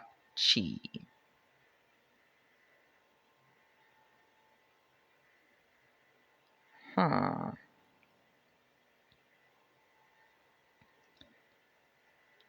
No. No. Okay, that was the first result. But then I found a Marie Claire article that says, "You've been saying it wrong." Pronouncing it Versace. The brand took to Instagram to correct this mistake once and for all. This was published in 2018. Apparently, even this internet has been saying it wrong.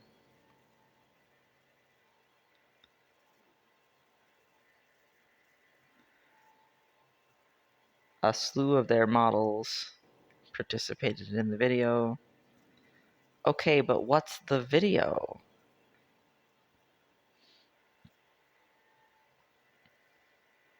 No, I don't need the ad. I need the video.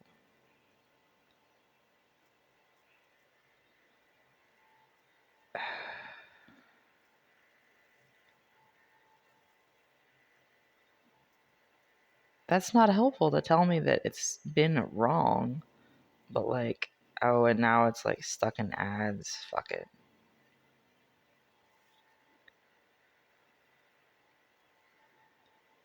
irritating.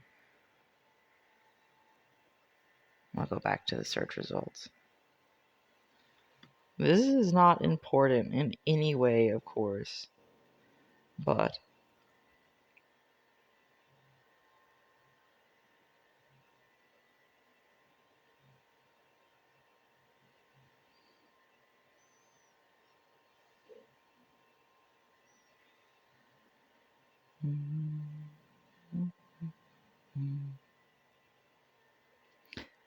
it's Versace.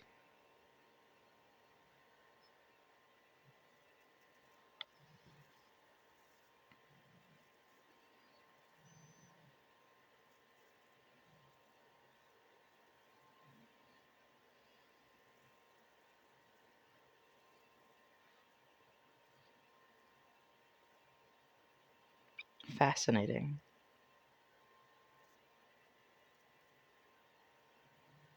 Now we all know it's Versace. Why Song perches on the couch with all the authority of a king, or a Versace model, whichever was scarier, and pages through Wei Ying's sketchbook with a pleased little quirk to his lips. The stiletto on his heel jiggles now and then. Zishuan bets he could run in them. Zishuan bets he could take down an antelope. Huaisong is terrifying, that's italicized, when his mother isn't there to create a diversion. So do you think you'll become Wei Ying's patron when everything's resolved? Xuanli asks, taking Zishuan's hand into her lap and running the soft pad of her thumb over his knuckles. Define everything. Shuiyang tucks his gum into his cheek, refusing to chew while he speaks to Jiejie. It's odd, but kind of cute. He's being rich people spanked, right? Xuanli chuckles. You could say so. Huaisong rolls his eyes. His father has been too deep in extramarital tale to remember he cut off his only heir. The itching should bring him back to his senses soon. Zishuan coughs. That sounded a lot like Huaisong was on his side, actually.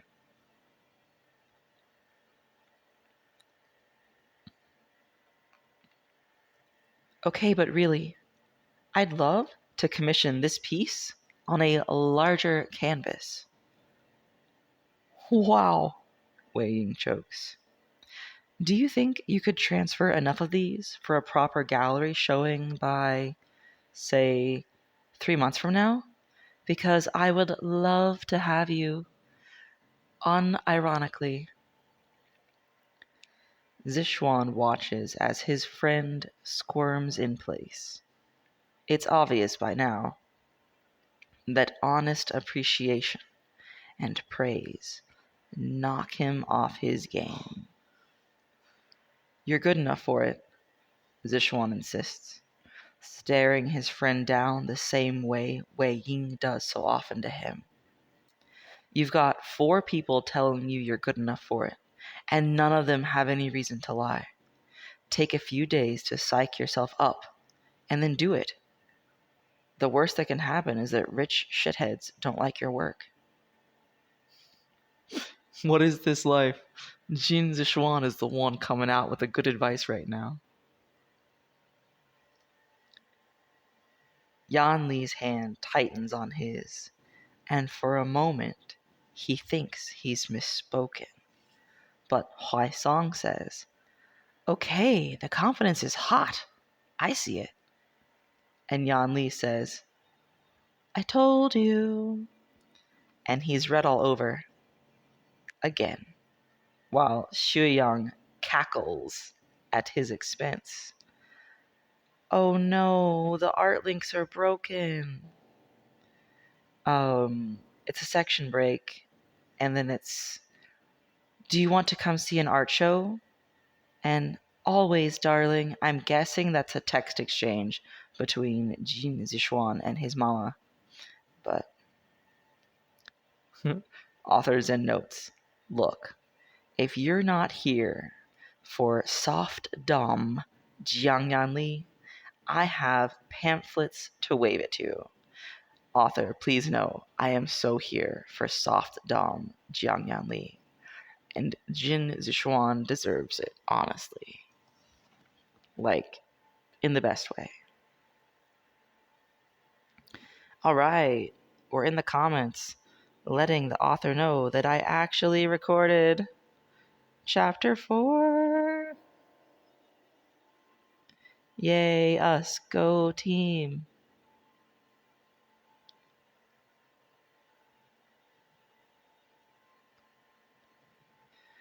Okay, so thanks for tuning in to this episode of Bedtime Stories, where we learned how to pronounce Versace, important life skill. And I hope to be back much sooner next time with another installment in this story. Hello, and welcome back to Bedtime Stories. I will be reading Chapter 5 of Reality Checks. Oops. Sorry, that was my reminder to take my morning meds, which I already did, so I can just turn it off and keep going. I will be reading Chapter 5 of Reality Checks for the Absurdly Wealthy by Elpie. Author's note. I am thriving from the comments y'all have left. That's delightful. You deserve it. Okay, and if you are coming to this after some time, like I was, from Chapter 4, remember that when we left off, Jin Zishuan was encouraging Wei Wuxian to do the art show. And we were all converted to the gospel of soft dome Jiangyanli. Okay. And then this one starts. Put the butterfly knife away. There's security here, Zishuan grunts, one eye on Xuanli as he helps mount one of Wei Ying's larger canvases on the wall. The miscreant in question smiles, hard candy clenched between his fangs before he tucks it into his cheek to croon, It's hot when you boss me around, baby. Lift more things. Show off those muscles. Eat my ass, Zishuan blurts automatically. We haven't negotiated those limits, Xuan, Xuanli chirps, clicking through on a pair of thought-provoking heels. She's in hot pursuit of one of her catering staff, so she can't stick around to watch the way her fiancé bites his lip. How does it feel to have your balls walking around in Vivian Westwood? Fantastic. Magical. I love her. Zishuan sighs. Then turns to Wei Ying, who has not quite chewed all the way to his cuticles. Keep your hands out of your mouth. You are so much cooler than anyone who will come to this. Who knew that Jin Zishuan could be so good at pep talks and encouraging speeches? Wei Ying pauses in his nervous chewing to blink at him. Impressed. You're really confident today. It's your fault, he grins back. You gave me standards and now I'm everybody's problem. Tonight is your night and I'll slap fight anyone who's rude to you. Okay, but these people are technically your people? Xu clicks the candy against his teeth. Once the spanking is over. Ew, Zishuan says. Classist. Wei Ying wheezes so hard that he ends up coughing.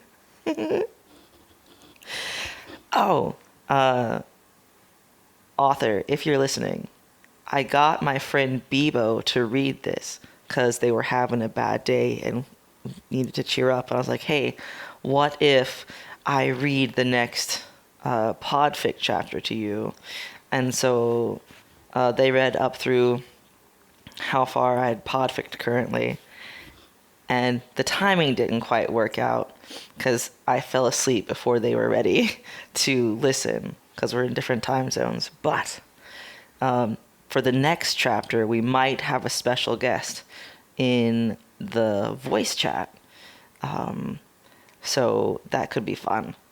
I'm hoping, because I think that my podfics are way more entertaining when I have guests to, chat with while I'm doing the reading. Okay, that was a section break, by the way. And then the first sentence is so funny, so relatable. Okay, hold on. Zishuan can be a flaming dumpster fire, but when it comes to snooty society bullshit, he tends to know what he's talking about. So by the time the gallery starts to fill up with those people whose names he's been forced to memorize since he was 8, he's standing tall and smiling proudly as he tells a host of aunties and uncles about Wei Yong, the visionary of the evening. Huaisong stands beside him, champagne flute dangling between lacquer-tipped fingers, and an aloof smile on his lips. Does Wei Yong still need a paper bag to breathe in, or did you blow enough smoke up his ass? He's good. Do you have one? In my office, artists come in 2 flavors: confidence of a middle-aged white man, or bursting into hives when asked questions.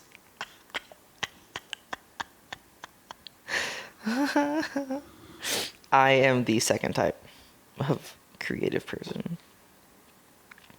Zishuan snorts, pauses, and realizes that he has somehow also become a person who keeps Huaisong company at events.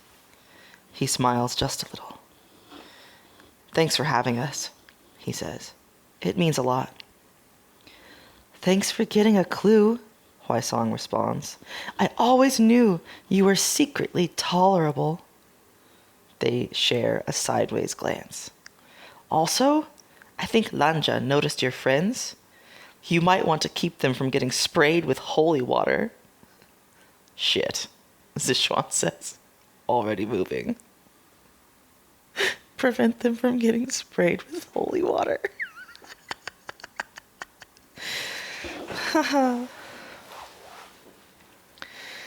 As it turns out, a small intervention is necessary, but not for the reasons Zishuan might have anticipated.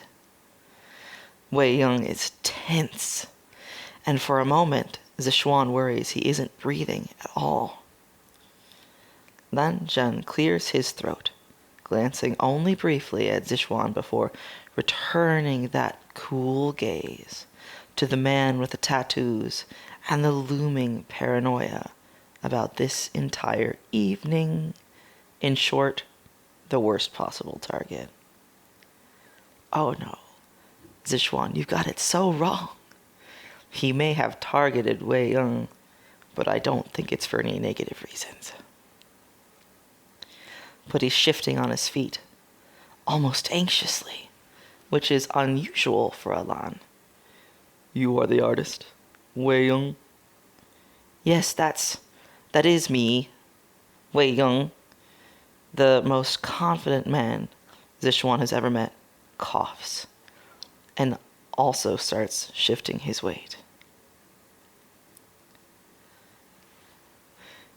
Shu Yang looks over at him, eyes widening almost comically. Yup, he's seeing this too. I guess we're calling this a meet awkward. Your drawings are very technically proficient. Under his breath, Shu Yang intones, those certainly are your hands at the end of your arms. Neither man hears him, and Zishuan is kind of glad because, oh shit. Wei Yong frowns. Thank you? And Lan Zhen nods, turns 180 degrees, and walks off just as primly as he had come. Zishuan, Wei Young says, hands twitching with a nervous energy and a flush on his cheek. What just happened? But in lieu of an immediate answer, Zishuan descends on his friend, taking the shaking fingers of one hand in the warm palm of his own, before getting to work, uncuffing and rolling up a crisp shirt sleeve. I think Zishuan's about to wingman Wei Young. Let's find out. Zishuan? Wei Young asks again. That's Lanjian. He doesn't express himself well. His whole family is like that. That was capitalized, by the way. Like that. But he means that he likes your work. Also, he thinks you're attractive. He's probably going to have a nervous breakdown at his brother. Oh, Lan Wangji, how does it feel to be so seen? Okay, cool. What are you doing? Showing off the artwork. I thought I was supposed to hide the tattoos, Wei Ying remarks, but does not resist when Zishuan moves to the other sleeve. For the aunties.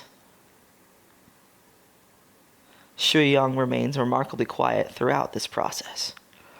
Mostly because whatever rich people batshittery is going on is his new favorite soap opera.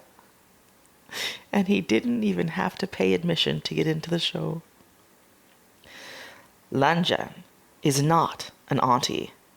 He is a red-blooded human man with 2 working eyeballs, and he stared at your mouth for a full 10 seconds. Show him the muscles. He's, into that? Zishuan nods, finally glancing up to smile reassuringly at his friend now that his job is finished. He and his brother are, in some ways, very alike. Yeah? Wei Ying glances off into the crowd, brow creased, like he's trying to follow along. Okay, so I don't know if I've mentioned in this fic before, it probably hasn't come up, but I had canon that Lan Wangji has autism and that Wei Wuxian has ADHD. You know, of some flavor. Or perhaps odd ADHD. The combination of autism and ADHD. But and usually things get portrayed in fandom as, you know, Lan Wangji is the only one who can understand his weird stoic brother. But what if they both have autism? And Zishin's just better at masking. Interesting thought. Who knows? Where were we? Oh, Wei Ying's looking into the crowd. Zishuan helps out by bodily turning him to look at a man built like he fights rhinos for a living. That's Nia Mingju, his brother's husband. Oh, Wei Ying says.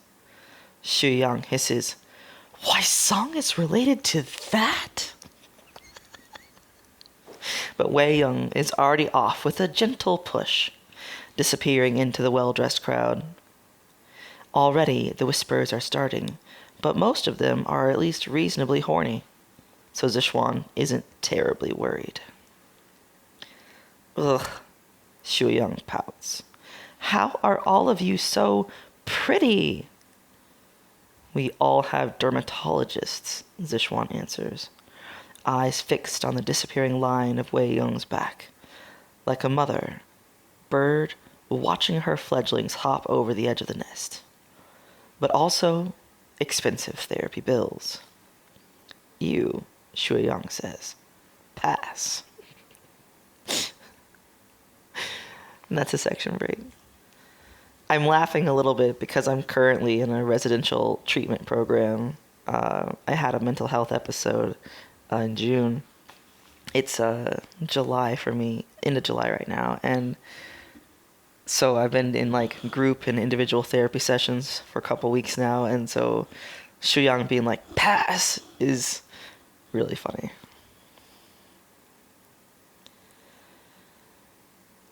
Okay, and then the next section goes, which is total bullshit, by the way. Shui Young is not entirely immune to the charms of the artfully manicured elite. At least, not the ones with the same petty, vindictive tendencies. Because as he wades through the society mavens and the golf-obsessed corporate ferrets... golf-obsessed corporate ferrets... he entertains himself by answering nervous, "And who are you, dears?" with increasingly unhinged answers. Father of the groom, a hitman, a sentient, soul-eating painting, Beowulf himself, literally just an uncomfortably long moaning noise, and then scattering at some point before security is called. Oh no, I read that. I accidentally mushed two sentences together. Okay. And then scattering before security is called. And at some point, he wonders aloud, purely to entertain himself, what would happen if he slipped something into the foie gras. How does one say that? I know it's some kind of fancy hors d'oeuvre made out of duck, apparently.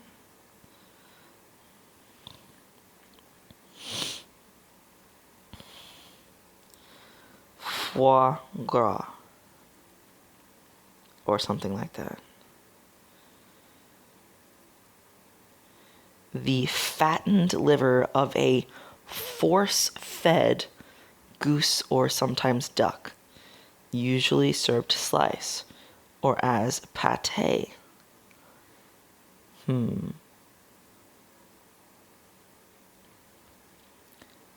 Fascinating. Kinda gross.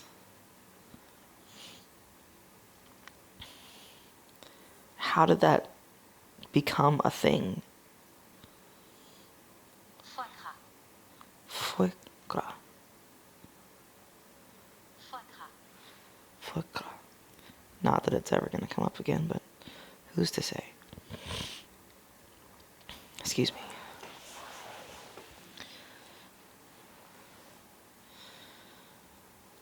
And a smooth, pleasant voice answers, "It has to be something subtle. I'd go with laxatives." And Shu Yang turns to find a sweet-faced man with dimples and a smile that is only just faintly homicidal, but also like fashion. And at that moment he realizes there is, in fact, a person on the earth for him. "I'm Shu Yang," he purrs, "and I'm a little obsessed with you." "Meng Yao," the man responds, "you're friends with my half-brother." "I could have worse in-laws." "You haven't met the rest of our family, then." "Shit happens to irritating people all the time." Meng Yao's pupils dilate.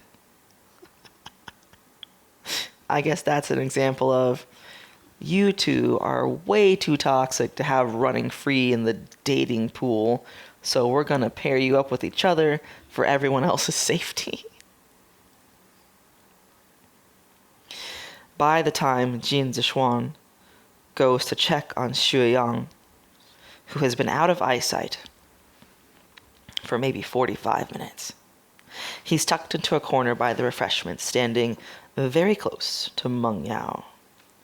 He places a hand on Xu Yang's shoulder and nods politely to his brother. "Ah, Yao?" he says. "Xuan," Meng Yao nods back. "You look happy?" He grins. "I got a douchebag ectomy. Are you all right?" Xu Yang nearly gasps in delight. "Baby, are you going to give me the shovel talk?" Zishuan gives him the flattest look possible and pinches his nose. Okay, I'm pretty sure that means that Zishuan pinched his own nose, but what if he pinched Xu Yang's nose for this talk? Wouldn't that be funny? Honestly, any kind of conflict between you two would just become a really horrifying spy versus spy situation. Just, he looks back to his relative, watch his blood sugar, give him something to eat if he gets quiet. Meng Yao frowns at him, like he's reevaluating Zixuan in real time, before deciding to smile just a little. I'll keep that in mind. Shuyang makes a delighted chirping noise, flashing his teeth as Zixuan looks back at him. If you see my father, just hiss, all right? How will I know which one's your dad? They look alarmingly similar, but our father has a distinct aura of sleaze. Wang Yao drawls. Zixuan laughs, and his smile teases itself just a little wider, more genuine. Punishment seems to be working for you. Weird, right? He sighs, presses a kiss to Shuyang's temple, and leaves the two scariest people he knows unattended. You're a grown-ass adult, and you left me unsupervised. Have I made that joke before in this fic? Because it's just the right meme for this. Leaves the two scariest people he knows unattended. They'll probably balance out. Anyway, he's emotionally stable enough now to realize that it's not his problem. He has a fiancée to find, a mother to hug, and canapés to stuff himself with. All in all, it's a pretty good night. Okay, that's another word I'm not sure how to say out loud.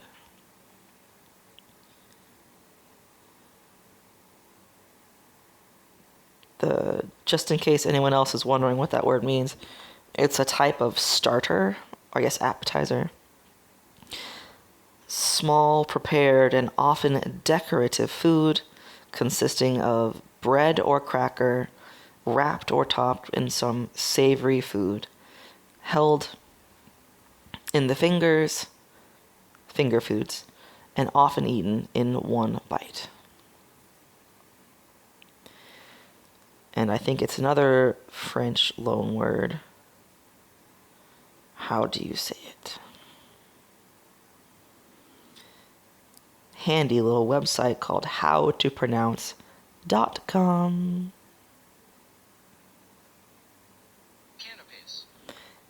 Canapés. That's pretty close.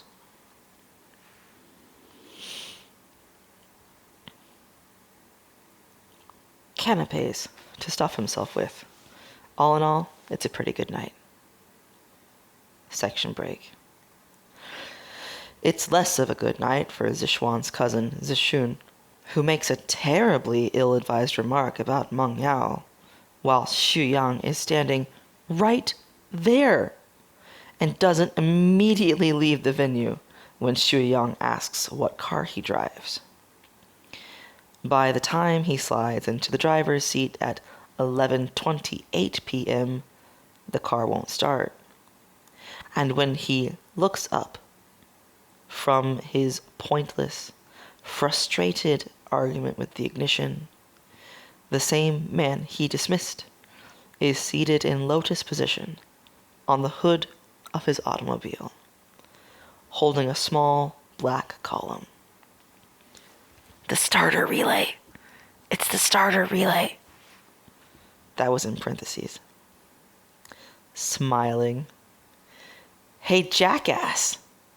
I wanted to have a conversation. And somehow he manages to convey the red heart emoji in his conversation. I wonder if he made finger hearts at Jin Zixun just for extra special. Xuyang is an excellent communicator and also definitely sleeping with Meng Yao tonight. I hope they have a lovely time. Section break.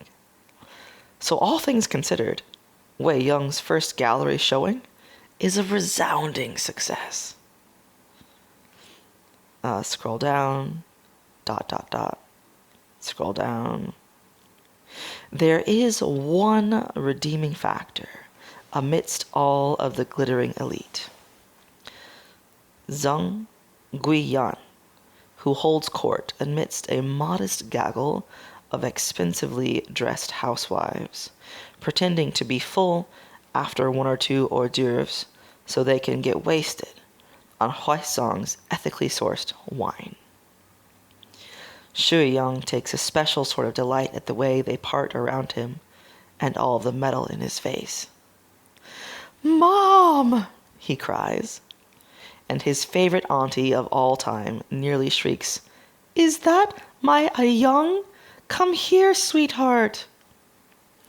Shu Yang can't remember the last time he got a hug like this. Warm, honey and oud, the faintest hints of powder, and warm gold. And that's the end of the chapter. Oh, delightful. Get that hug, Shu Yang. What is OUD? Did I say that right?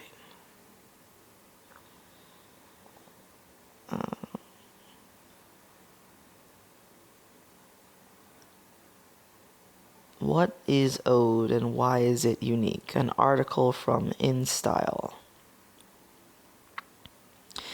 And why it's the ultimate winter scent. When you want a deep, luxurious fragrance experience, you turn to an ode. I'm not sure I'm pronouncing that right, by the way. But this intoxicating wood scent is more than just a lovely aroma. It's a cultural staple for many.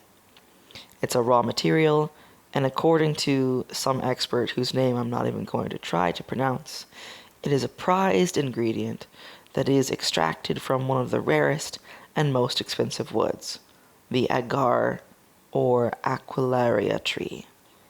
A rich and warm wood note, it is the epitome of luxury and extremely coveted.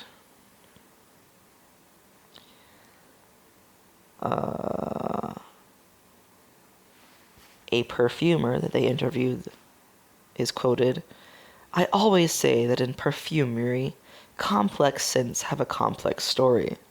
Perfumery is a lot of nuance about cultural reference, and oud is basically a scent of culture." Okay. I guess I'm not bougie enough to understand that one.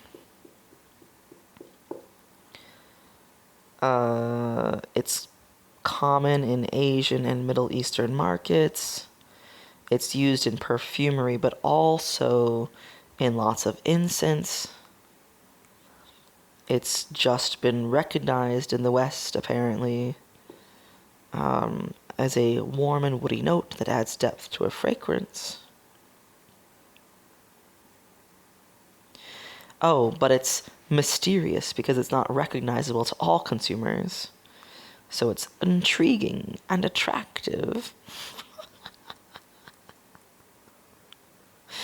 What makes it so special?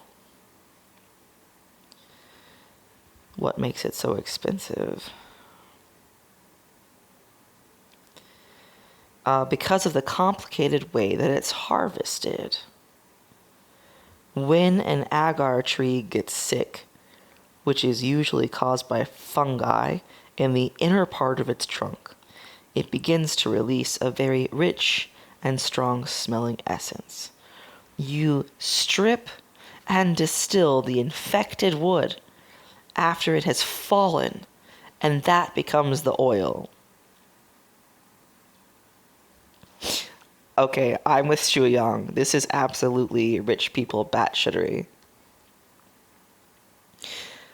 I like to compare it to when a very small particle gets inside an oyster, which has a very soft body, and then the oyster produces material to cover the grain of sand and produce a pearl. It's like a secretion is happening to protect the body of the oyster from something harmful. This is more or less the same principle with the essential oil of oud.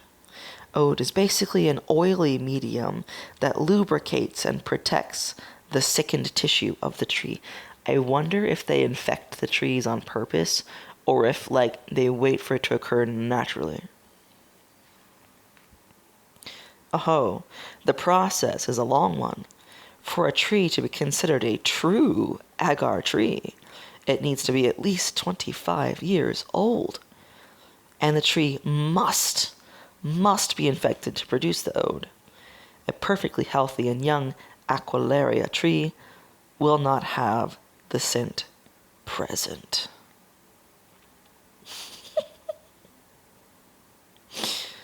Oh.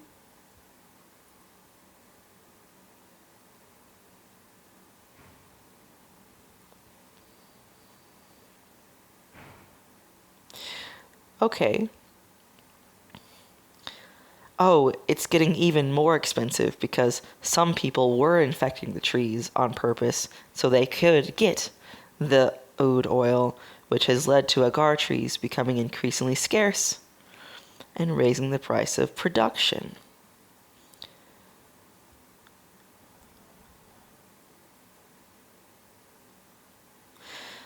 Although some families have tree farms with trees that are over 80 years old.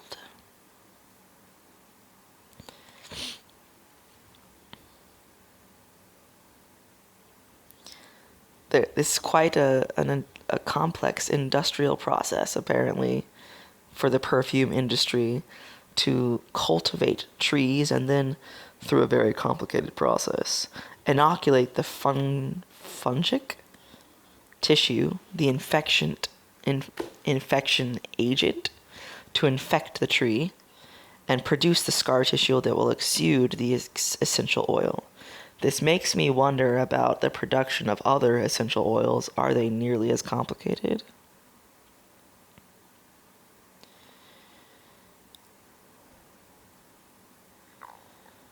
Wow.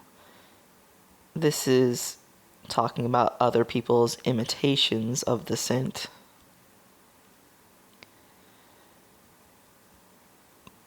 Oh, it has notes of amber and patchouli, with top notes of rose and spices. I don't even like perfumes. My nose is too sensitive for most of them. Wow, I can't believe people make money off of this stuff. Mind-boggling.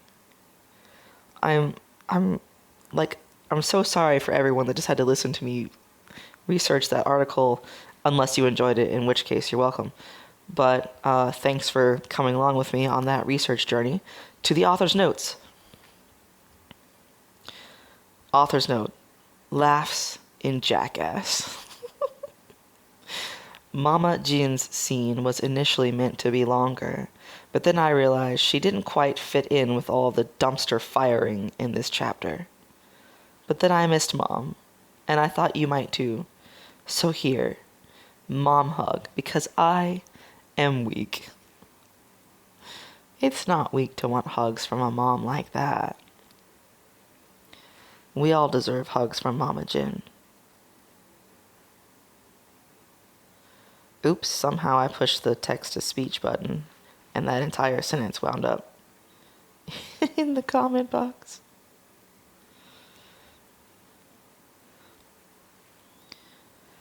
Alright, let's leave a note for the author to let them know we were here.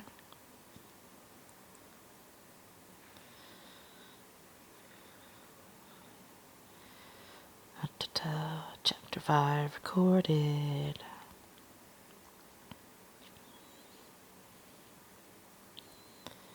Yay for hugs. Okay. Well, thanks for tuning into this episode of Bedtime Stories, and I hope to be back really soon, for really real, with Chapter 6, because I think I'll be reading it with Bebo later today, possibly, and I've got some classes to go to, so I'll be off, and yeah, whatever time zone it is for y'all right now, I hope it's a good one. Hello, and welcome to Bedtime Stories. Welcome back, I should say. We're going to be doing Chapter 6 of Reality Checks for the Absurdly Wealthy by Elpie. I've got my friend Bebo here in the chat with me. This is a special treat for them because they were having a hard day, and this is really funny, so we're hoping to cheer them up a bit. All right. Chapter summary. There are no mimosas at the community pool, but there are other redeeming features. Author's note. Guess who's had this chapter sitting in Drive for like a year, forgetting to do the actual posting bit. Oh my god, that's so relatable. It's so hard to do the posting. The posting. It's like horrible. Why can't it just magically transport itself from Google Drive to Exactly. AO3? Back to the author's note. Also, guess who's up on Blue Sky? You can find me at Elpie Thing. I'm begging you. Check the end notes for behind-the-scenes garbage content because way too much research went into a 5-second joke about expensive fashion. Well, as we all know, I am not afraid of ridiculous research. Bebo, I forgot to tell you, at the end of Chapter 5, I spent a significant number of seconds researching and reading for the recording about oud, the fragrance that Mama Jin was wearing. Oh, interesting. Indeed. Okay. And like, oh, sorry. No. What you got to say? I spent like half an hour the day before yesterday, and then also, and then another like half hour, or no, 15 minutes maybe, researching like honorifics. So it's like, I gotta get this right.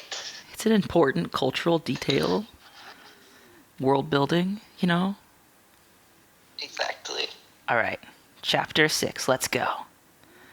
Jiang Fengmian and Yu Ziyuan, while not precisely a traditionally affectionate couple, that was italicized by the way, do have a standing agreement to eat breakfast together every morning. Sometimes the children join them. Other times they make room for a modicum of joy in their lives. Wait a second. I've never said that word out loud. What's it? I know it means something very small.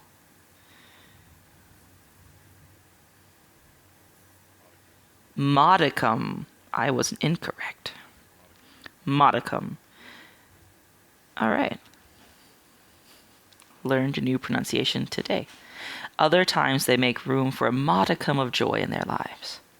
Today, Jiang Cheng failed to escape before his mother delivered her emotional ultimatum. She's got a lot of those, I bet. So, Jiang Fengmian sits at the table watching his wife consume half a grapefruit with her usual vague contempt and makes a soft, startled, "Oh," noise when Xuanli saunters through with a floppy hat, an enormous tote bag, and a swimsuit cover-up on.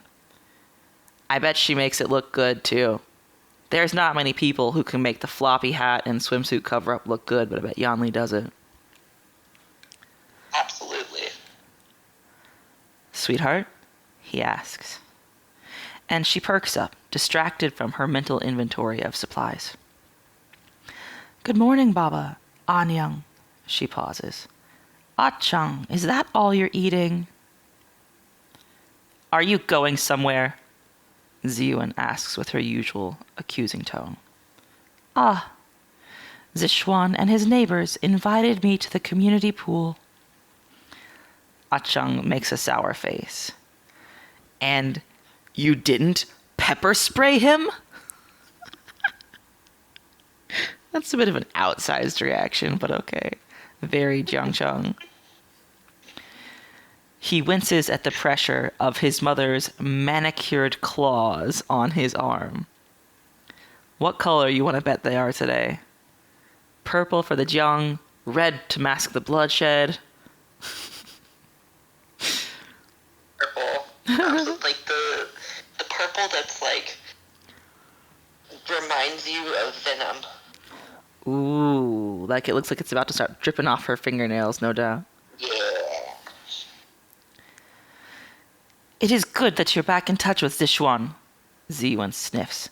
But a community pool? Why not ask him to the club, Ali? For a moment, Xuanli is very still. Then she takes a very deep breath, sets her shoulders and says, because I want to have fun. Oh, look at her talking back. That wasn't even sassy. That was just taking a stand right there. She's such a queen. We love her. We love her We for stan. it. She's great. Her brother snorts and then yelps at the brief increase in pressure. I'm guessing that his mother's hand is still on his arm. What? Poor guy is being turned into a stress ball. A pincushion. What fun can't you have at the spa?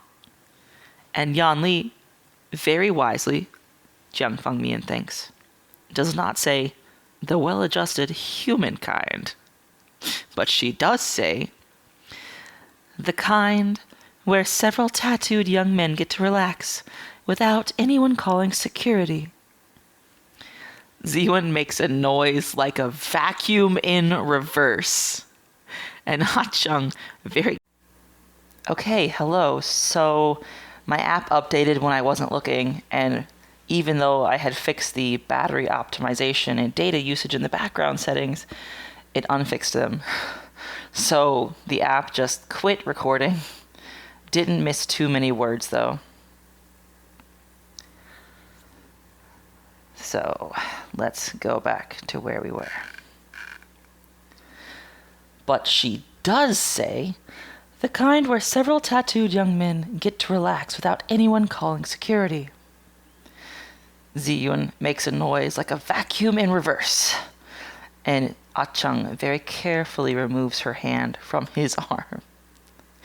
And so I have decided to attempt to make a vacuum in reverse noise because, okay, vacuums go like vroom, right? So in reverse, it would be more like brrr. So that's my best attempt, or my worst attempt, at Ziyuan making that noise. Bibo thought it was very funny. Acheng, I wanted to ask if you'd like to join us. Are you sure Zishuan is fine with that? We had a discussion about the incident, and I've decided to forgive him. Jiangcheng huffs. Like the asshole's ever apologized in his life. Xuanli giggles. That's why I forgave him. He gave a very sincere apology. I wouldn't have let him off so lightly after he left a mark on my precious Didi's handsome face. And he wants to hang out and make nice now? Why, Song will also be joining us. Jiangcheng goes to change into his swim trunks. Look at Xuanli, knowing exactly the right things to say. Bro is down so bad. We'll have to tell Misery about this podfic, because you know how they like the Song-Chung pairing. Okay, that was a section break, and it looks like we're switching into Xuanli POV. Xuanli worries briefly that her brother may not mix well with the easy, teasing relationship between her fiancé and things yin and yang.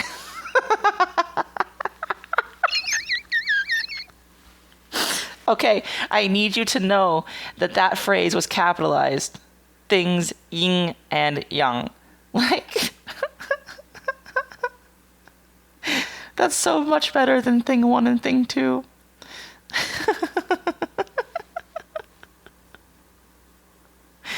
Oh, wow. Well done. Okay. His mother's expectations have left him with a shy and sometimes hostile attitude towards new people. Well, yeah. Things are awkward for a moment when Zixuan issues a new, heartfelt apology, and her brother tries to pretend emotional vulnerability doesn't give him hives. Hold on, I'm just replying to something that Bebo said in the chat.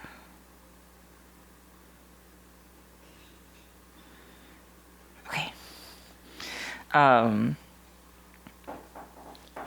Hello? It's all good. That was just the nursing check-in. Oh, I forgot to say out loud what me and Bebo were talking about. My bad. So, Bebo was making a joke. Well, not a joke, but just saying how much they enjoy jiangcheng. Like, shy jiangcheng. I love that. And then I said back, so does Jingyi, because we had just read together a podfic called Seize the Neck, which featured the jiangcheng / Lan Jingyi pair. And it was really funny. But, you know, it's a rare pair, so it's not one of the many people you pursue. But if you like vampires and the idea of jiangcheng and Lan Jingyi / fic, you might enjoy that one. Where was I? Tries to pretend emotional vulnerability doesn't give him hives. But when he gets one look at all of Xu Yang's piercings and blurts, "Does your face get cable?" things progress rather quickly toward bosom companionship.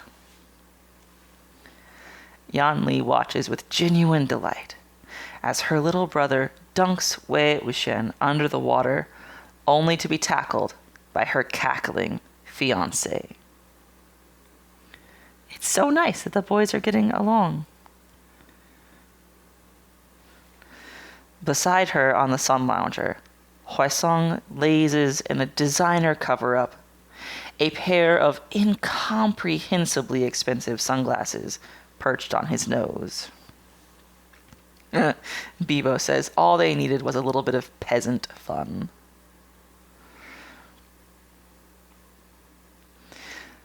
Let's see, where was I? Sunglasses on his nose. The no mimosas is a definite drawback, Jie. He sighs, like he's not shamelessly eyeballing all of the glistening muscles on display. The no gossiping aunties makes up for it. Also, it would only make Lanjian uncomfortable. Len, Huaisong sits up abruptly. Lanjian agreed to descend to the mortal plane? Does he know there will be skin? That was italicized. Rude, Xuanli giggles. I think he's counting on it. He likes Aying very much. Enough to brave the public? Oh, wrong person. That was... Never mind. I was right the first time, doubting myself. That was Huaisong talking. A song, you're wearing a Christopher Esber wrap in this glass house, so maybe put down the fucking rock. I'm wondering if that's the fashion joke that I don't get yet. She plucks a grape from one of the compartments of her carefully arranged picnic bento and tosses it into Xu Yang's waiting maw. I think they're dating. They have to be. Okay, I just want to pause and say that I'm betting she has one of the bento boxes that are like shaped like fruits or something cutesy like that, not just a Tupperware with a lid. Like, she might even be classy enough to have a traditional bento box, but I'm guessing it was something very fun that like matched her outfit. Oh, what if Hello Kitty? That matches any outfit, in fact. And then she just threw it to Xuyang. Like he's a puppy. A good boy. Gets treats. Okay. They have to be. Because when Lanjan makes his way to their little zone, sits at the side of the pool, and pulls an honest-to-goodness pair of water wingies from his responsibly sourced eco-tote, Wei Wuxian does not laugh.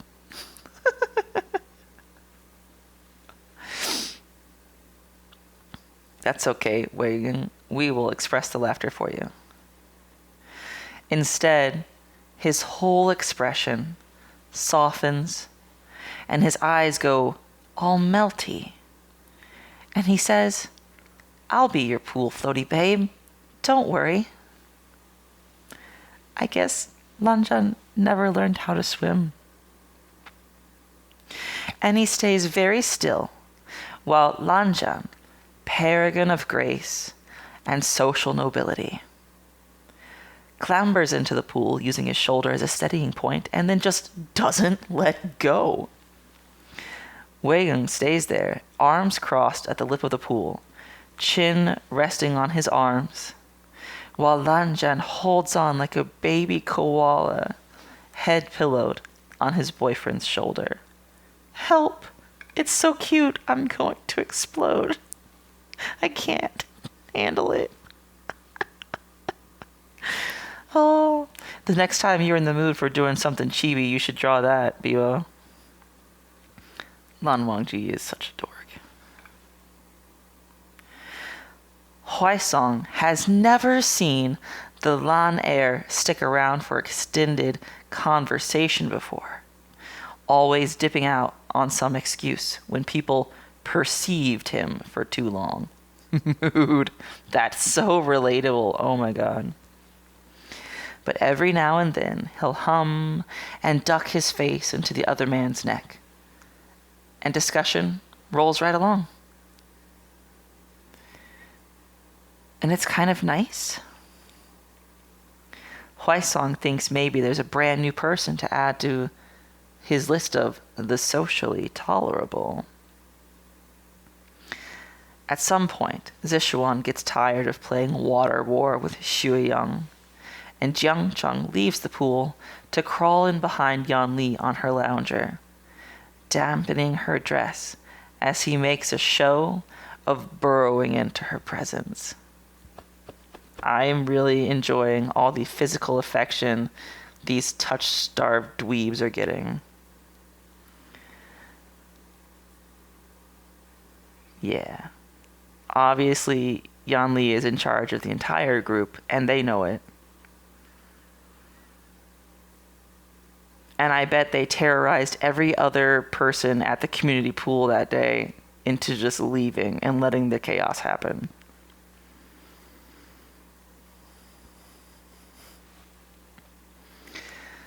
Dorks, Jiangcheng snorts. You're all dorks. And Huaisong dips his head to look down upon him from behind his sunnies. Jiangcheng, be nice, or I'll make you bark in front of everyone. Huaisong snickers, even as he rises from his seat. Unlacing the gauzy sarong and tossing his sunglasses atop the puddle of heinously expensive fabric. If you can't find anything nice to say, why don't you play with me for a while? Xuyang hoots, and Jiangcheng chokes. Wait, does your brother know you have a tattoo? I think Jiangcheng just blue screened. He had a series of blue screen events. Oh, yes, Huaisong, very extra. And a tattoo. Scroll down. Okay, because frankly, Yu Ziyun would grab a vegetable peeler if one of her kids came home with permanent ink. Do you want to tell my brother? Huaisong lowers himself into the water with a wide, shameless grin and glides right into the Jiang heir's personal bubble. Or do you want to see if I have any more? I'll be nice, Jiang Chung chokes. I'll be so nice.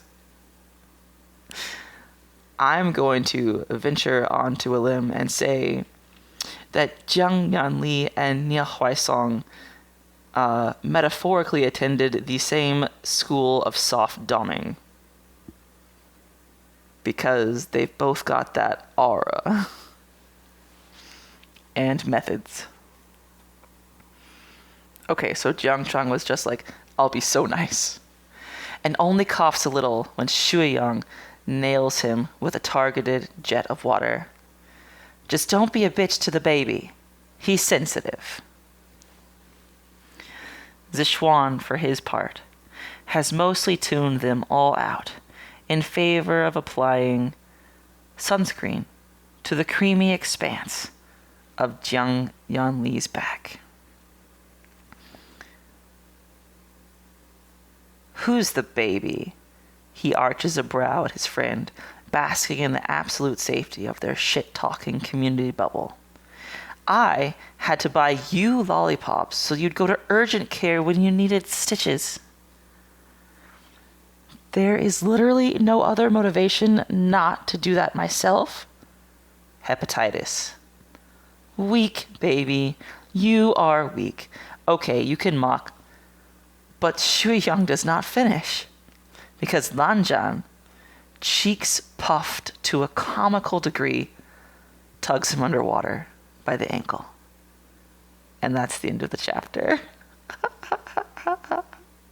Oh my god, that was so cute. Bibo says, Shuiyang out here like, I haven't died yet. Okay, let's read the author's endnote. Again, come hang with me on Blue Sky. I'm new to the format and need social enrichment.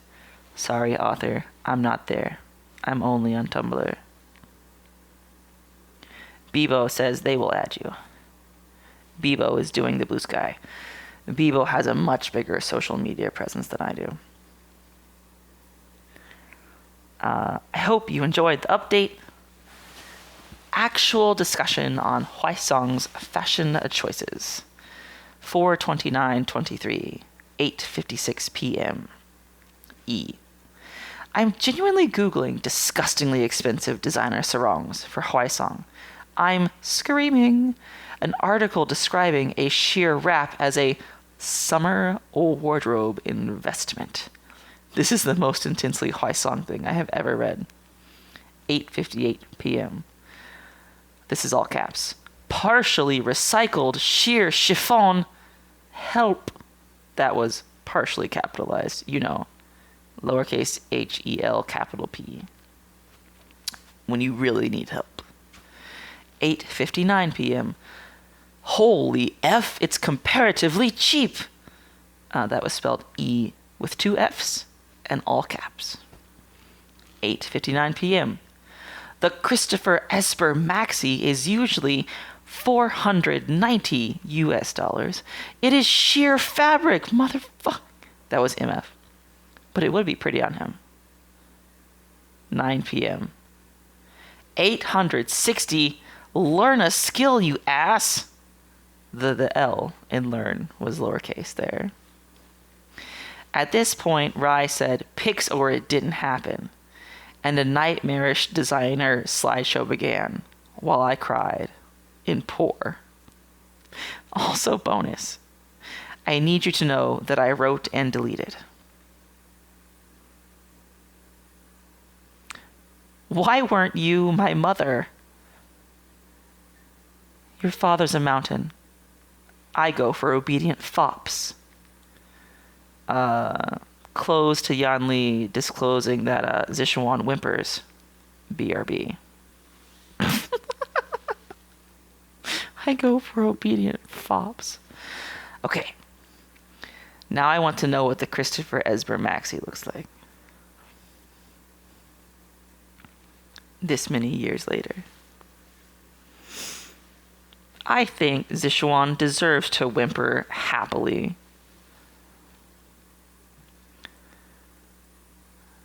Images. Okay. They are now $950 at Neiman Marcus.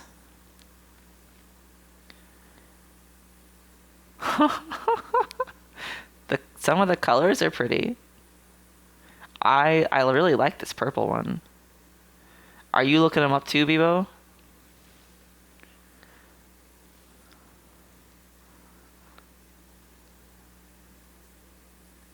Ooh, that one's pretty. It's like sheer blue and then a band across the chest, and then sheer fabric again over the abdomen, and then like a maxi skirt with sort of gold belt. It's a maxi dress, Bebo. Pay attention. Although Huaisong was wearing a sarong.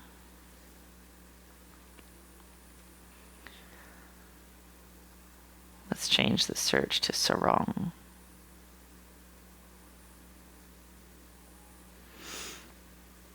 Maxi dress makes me think of maxi pad. Help. So true, though. Okay, this one's just the skirt. I'm on images now. Huaisong would slay in one of those, yo. Oh, on this Rethreads sort of site, it's only $330 for the short sarong.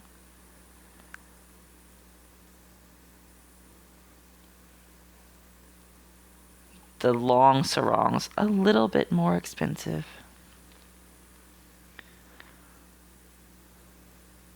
Ooh, this one's trousers covered by a lace sarong for $1,805 on sale. Oh, the new ones are a little bit more expensive.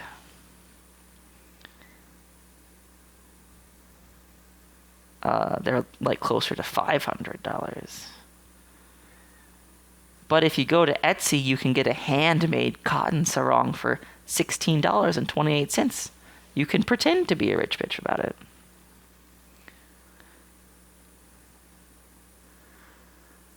But I guess it wouldn't be like real silk or whatever. Okay, we've gotten far enough. I'm going to close that search window and just stop scrolling. No, I'm not trying to close all tabs. Okay, so thanks for tuning in to this episode of Bedtime Stories. I'm pretty sure me and Bebo are going to record Chapter 7 next because it's the last one and we want to know what happens. And we've both got the time. Let's fucking go. Alright, so I'm going to end this recording here and we're going to jump into Chapter 7. Hello, and welcome back to Bedtime Stories, bringing you Chapter 7 of Reality Checks for the Absurdly Wealthy by Elpie. I've got my very special guest, Bebo, in the chat with me, text only at the moment, so if Bebo has anything to share with comments-wise, it'll be coming through me, because they're just chilling right now. Chapter 7, Author's Note. Hey y'all, it's my birthday, so you get a surprise present. And then the old style emoji with the semicolon, winky face, and the capital letter D as a mouth. One of my favorites, a true classic. I'm going to do my best to answer comments for the last 2 chapters. Just a little overwhelmed at the moment. I totally understand that. And I've always said I totally support fic authors choosing to write more fic over respond to comments. Or, responding with like an emoji. Totally valid. Hey, comments build up. You're only one person. It's not like you have a social media manager or something. You gotta choose where to put your energies. I don't know if any of the listeners will catch this reference, but Bebo's like, need me a Bobby in my life. I know Maelstrom will get that joke, but hint, if you haven't seen it yet, go watch K-pop Demon Hunters. Yeah. Okay, chapter 7. This is the last chapter of this story, by the way. Let's go. Jin Guangshan is not the sort of man to ever admit fault for a poor decision. It was a fair punishment. Zishuan had his toys taken away and lived in some ratty corner until Yu Ziwen stopped shrieking about his manners. Life goes on. Jin Guangshan has other shit to do. But now the boy's gotten it in his head that it's a perfectly livable rat hole, and the young girl has taken it upon herself to move in, which has made her mother's screeching worse. There's a lot of italics in Jin Guangshan's thought process, by the way. Like it's his fault her daughter's sensitive. Zheng Guiyan is of no help. That's Mama Jin, by the way. We are all laughing at Jin Guangshan's pain.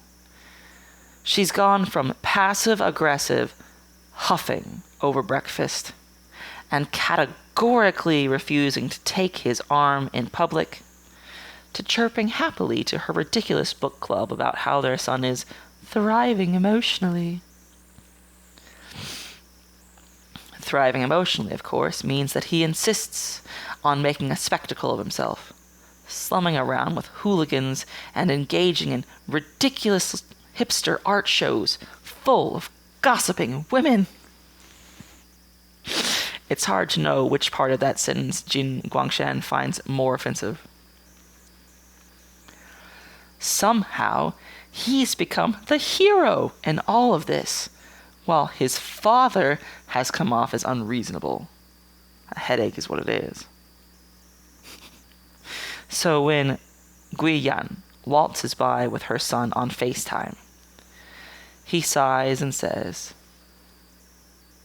"It's about time he comes out of timeout, isn't it?" And she looks at him like he's the dumbest man on the planet. That's right, Bebo, because he's a dumbass. But she starts planning the party as soon as he hands over the black card. Section break. It's a testament to Zishuan's newfound mingling skills that he makes it through a full hour of their circus of an engagement party without hiding in the cloakroom. Another very relatable moment. Mood. So real. "Honey," Xuanli says, her eyes still sharp on the back of one of his terrible cousins, but her grip gentle on his arm. "It might be time for a break. I'll be all right if you need to step away." "No, I'm okay." He lies. That always reminds me when people do that of that moment with John Mulaney, and he's like, "I said like a liar." Stuffing food in your face at public events so you don't have to talk to people is such a valid tactic.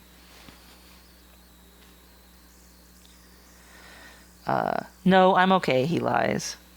And she cuts her eyes at him, warm but critical. He amends, "I am less okay than I could be." Wow, it's like all the communication skills that we're learning about in the group therapy sessions that I've been in recently. He didn't have to go to therapy. All he had to do was date Xuanli and, have his hooligan tattooed friends. She smiles at him, her lips gloss slick and inviting. So he kisses them before he goes, and only chokes a little when she gives his butt a smack. She probably took a nice grab at the same time. I'll miss you the whole time. Oh, hello, Auntie. He takes off before he can be roped in, basking in the easiness of her touch even as it dissolves against his skin. Laughter is a medicine that will never run low in their home. Okay, this next part is in parentheses and italics. And they have one now, with fluffy little throw rugs and warm lamps and a Bluetooth speaker playing a horrible patchwork Spotify playlist. Xuanli tucked under his arm, while Wei Ying and Xuanli argue about wedding mood boards.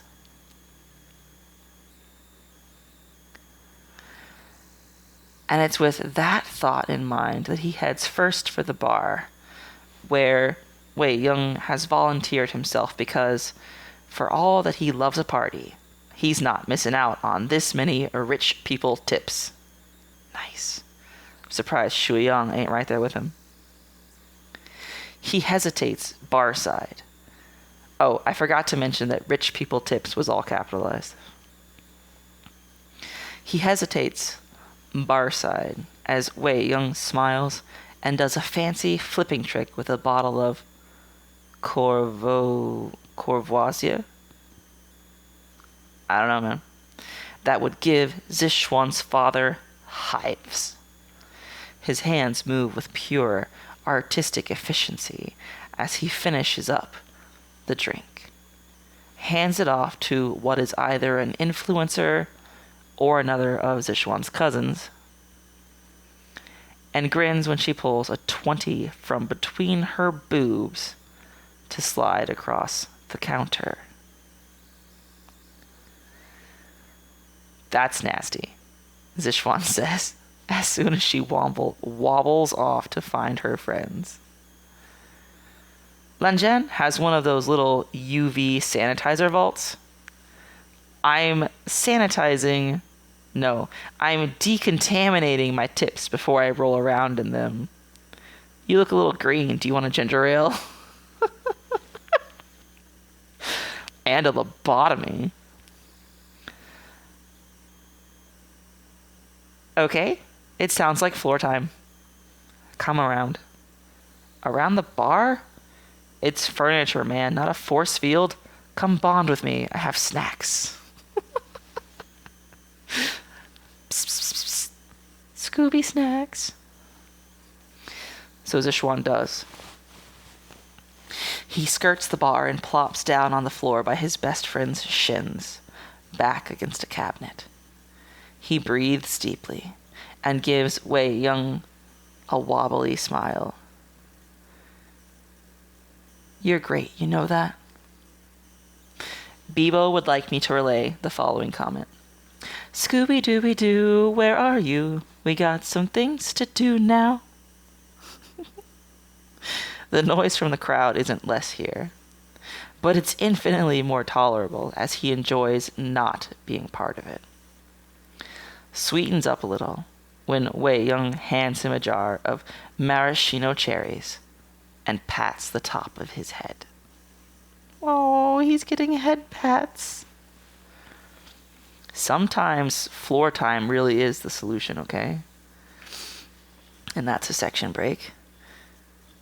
Very, very neurodivergent true. Real and true. Okay. It was a typo for real and true, but I thought that Bebo was saying it's very true for neurodivergent people, which works in this case.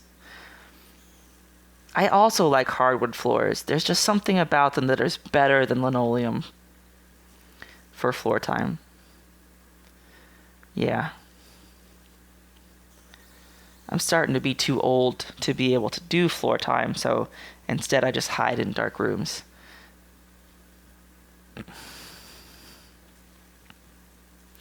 Okay, there was a section break. Maybe 15 minutes later, Meng Yao passes an entire platter of canapes over the bar, drawling, "Give these to my brother if you see him." And then does not comment at all as Wei Young lowers the silver monstrosity behind the counter and into eager fingers without breaking eye contact.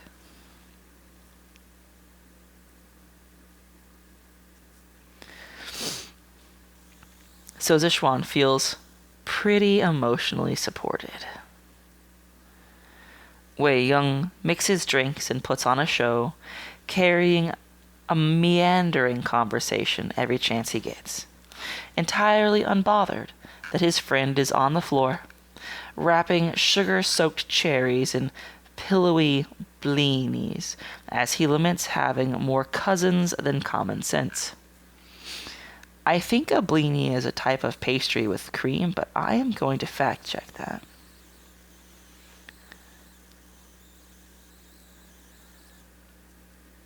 Blinis.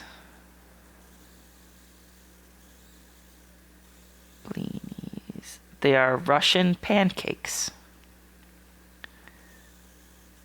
They're like thin crepes, or are thin like crepes, and can be enjoyed with savory or sweet, things you can wrap it around.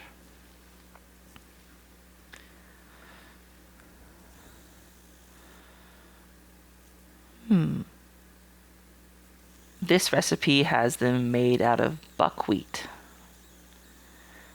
I've heard that word before, but I don't know what's special about it compared to other wheats.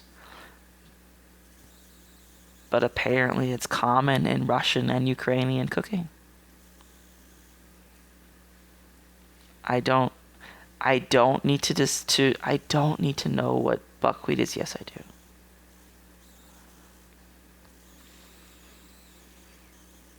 I've never had blinis before, but I think I've come across the word before when I was reading a Yuri on Ice fanfic from Victor's point of view. Bevo says they've never blingied. Okay, for anyone else who is curious, buckwheat is a flowering plant in the knotweed family, cultivated for grain-like seeds and as a cover crop. It originated around the 6th millennium BC in the region of what is now Yunnan province in southwestern China.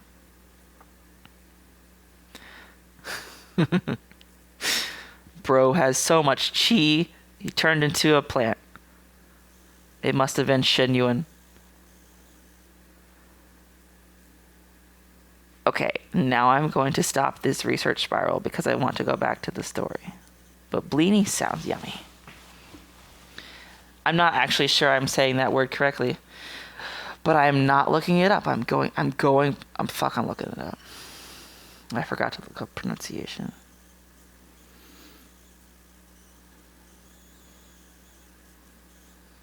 Pronunciation. No, I didn't tap on pancakes. God damn it. I tapped on pronunciation, I thought. Pronunciation.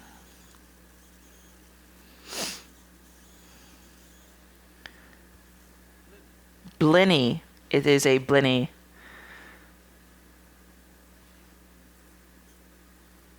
I've made crepes before. I have. Maybe I could figure out how to make blinis.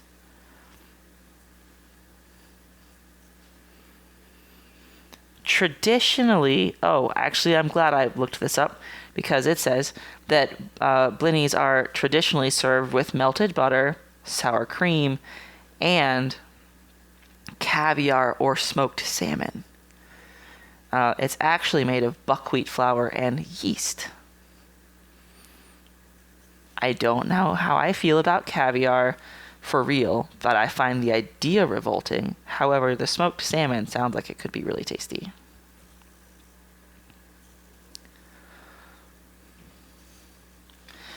Okay, I'm not sure how long that particular research rabbit hole was, but for real, now we're back to the story. As he laments having more cousins than common sense. I wish we could just elope. This entire thing is ridiculous. I love Xuanli. I love you. I love our friends. I don't need 200 aunties and uncles and a ringmaster to figure out how to put a ring on.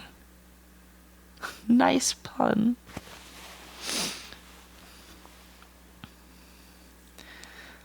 Jin Zishuan's like, I just want to put a ring on it.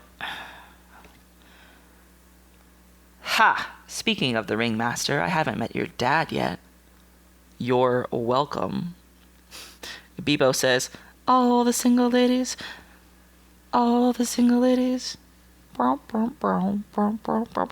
Okay. You're welcome. But there's an older version of you with douchebag face. That was capital D, capital F. And he keeps touching Xuanli. Okay, so that's my cue. Zishuan sighs, screwing the lid back on the cherry jar. I do want her to marry me. Yep, that's a big fat what the fuck. It looks like your brother's on the case, if that helps. He's introducing your dad to Shuiyang. Hey, does your family donate to the local burn ward? Zishuan is already rolling out of cover, darting onto his feet and into the mass of potential witnesses. So he misses whatever text Wei Yung just sent. Okay, so do you think that Wei Yung meant that metaphorically, like sick bird, as in insults? Or do you think Shuiyang is literally going to light him on fire? Go touch a hornet. I concur. It's slightly less of an emergency than Wei Yung made it out to be. Huaisang has joined the group. And he's always been good at taking 30 minutes to tell the older generation absolutely nothing. But Xuanli still digs her fingers into his arm when he slides in beside her. Excuse me. Good afternoon, Fumu, he says, trying for a winning smile. You've met my friend, Shuiyang? Bibo agrees.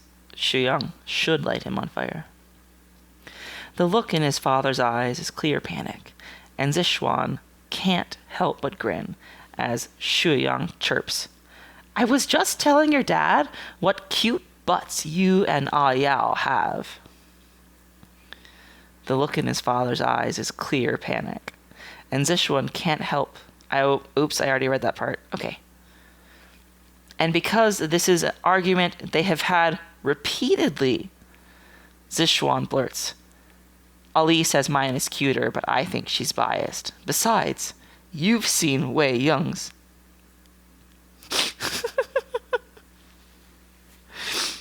I don't think Zishuan realized he just said that in front of Jin Guangshan. Shuiyang gasps, offended, and plays at clinging to his dimpled partner. Baby, you could bounce a quarter. Zishuan's father looks grayer than usual, and he has time to think, this is a weird conversation to have in front of your parent. Bibo is apparently wheezing with laughter. But also, Jin Guangshan tried to take him to a brothel when he was 16, so a part of him swells with a weird sort of confidence. Turntables, etc. Insert, oh how the turntables meme at this time. Huaisang cuts in. Wei Yung does have an objectively firm bubble butt. I feel it's unfair that I've been ruled out so early on, Meng Yao chuckles. But we're ignoring your brother, Asang. Oh no! Bibo laughed so hard that a parent has begun to investigate the sound.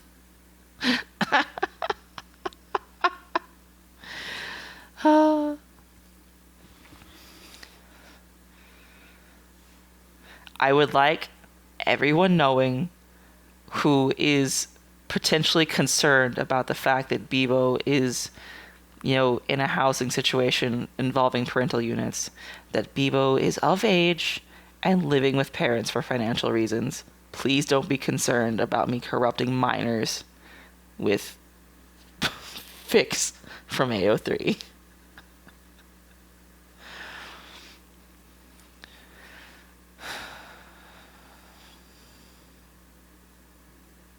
Your living situation is so valid, Bebo. Don't worry about it. Also, Bebo would like to apologize about making a homeless joke because I was homeless for a couple days, so before I got put in this residential program. The joke wasn't too soon. It was actually really funny, Bebo. Don't worry about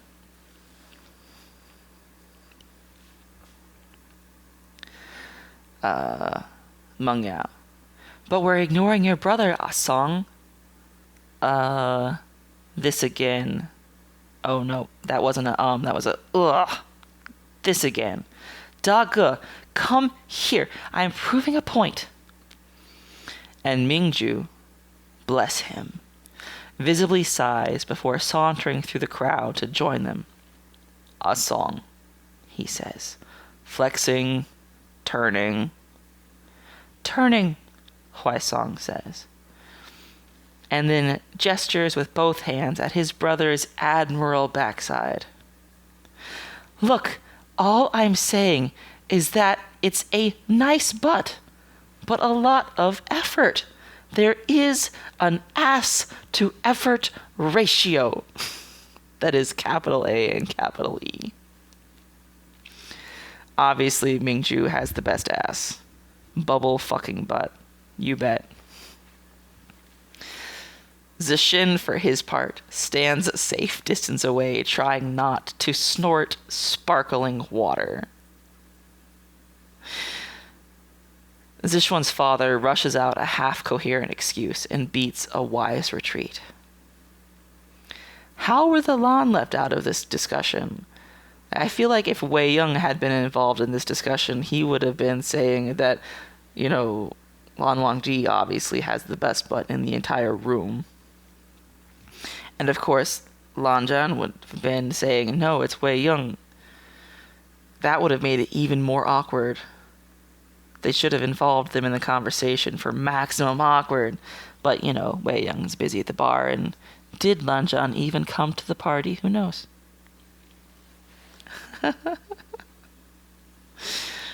The conversation amongst their friends resumes a low, convivial chatter as they wander off, leaving Zishuan and Yanli to enjoy their reunion. Did you run to my rescue, darling? She teases. As fast as I could. Thank you for being patient with me. Zishuan whispers against Yanli's temple, basking in the scent of her perfume. I don't know how you handle all these people. I wonder if she has, specially scented shampoo, custom made for her sort of thing. Or if she does, the actual perfume thing. He can feel her giggle as it's pressed against his side and under the hand resting on her hip. Can I tell you a secret? Of course. Her eyes twinkle as she looks up at him, a mischievous little grin on her lips. I'm not handling them. Each time your father or one of those dreadful cousins speak to me, I picture you lounging next to me on our honeymoon, on the nude beach. Zishuan's response is ... Do you need another minute? No, I'm good. Section break. Back at the bar, Wei Yung's phone dings repeatedly. Section break. I wonder who Wei Yung is texting. It's probably either Huaisong or Lanjan. Who do you think, Bibo? I'm going to pause and grab some water. Alright, so this section starts out. Zheng Guiyan becomes incandescent with delight when she sees her most heavily pierced garbage child, once again opening her arms to sweep him into a motherly embrace. You get skinnier every time I see you, sweetheart. How is your blood sugar? I'm good, Mama. Zishuan ordered a bunch of omelets from room service earlier, and I feed on spite anyway. Shuyang grins. Zheng Guiyan glances over at her stepson, hovering nervously in the periphery of their conversation. Oh, Bibo says that Shuyang deserves mama hugs. She clears her throat. Ayao, she says, trying the new address out in a way that absolutely floors him. I believe I saw your father fleeing the dance floor, as they say. The conversation was a bit too young for him, I think. She chuckles.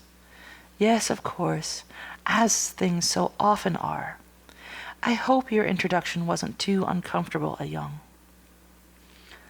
Meng Yao shifts, averting his gaze. He made an impression. Shuyang titters against her neck, nearly vibrating with malicious pride. I asked if I could call him Grandpa, because I call Ayao Daddy. Incredible. Oh dear, she snorts, arching a brow at the boy she ought to reconsider. I suppose I needn't ask if he treats you well, then. Nah, we're good. Shuyang's grin is sharp. Oh, but we've got to steal you for a minute. She's only too delighted to go along. You doing okay over there, Bibo? And that's a section break. Lanjan has had mere moments to enjoy the cool tingle of chilled, sparkling apple cider and the company of his lover before Jin Zishun drapes an arm over his shoulder. Apple cider is so tasty, warm or cold. Sparkling apple cider makes it even more special. I don't mean like room temperature warm. I mean like heated, like you were gonna put, a little bit of cream on top as a treat for Christmas time. If you don't want to have it warm, you don't have to. I'm not saying you have to drink it warm. Jeez, Bibo.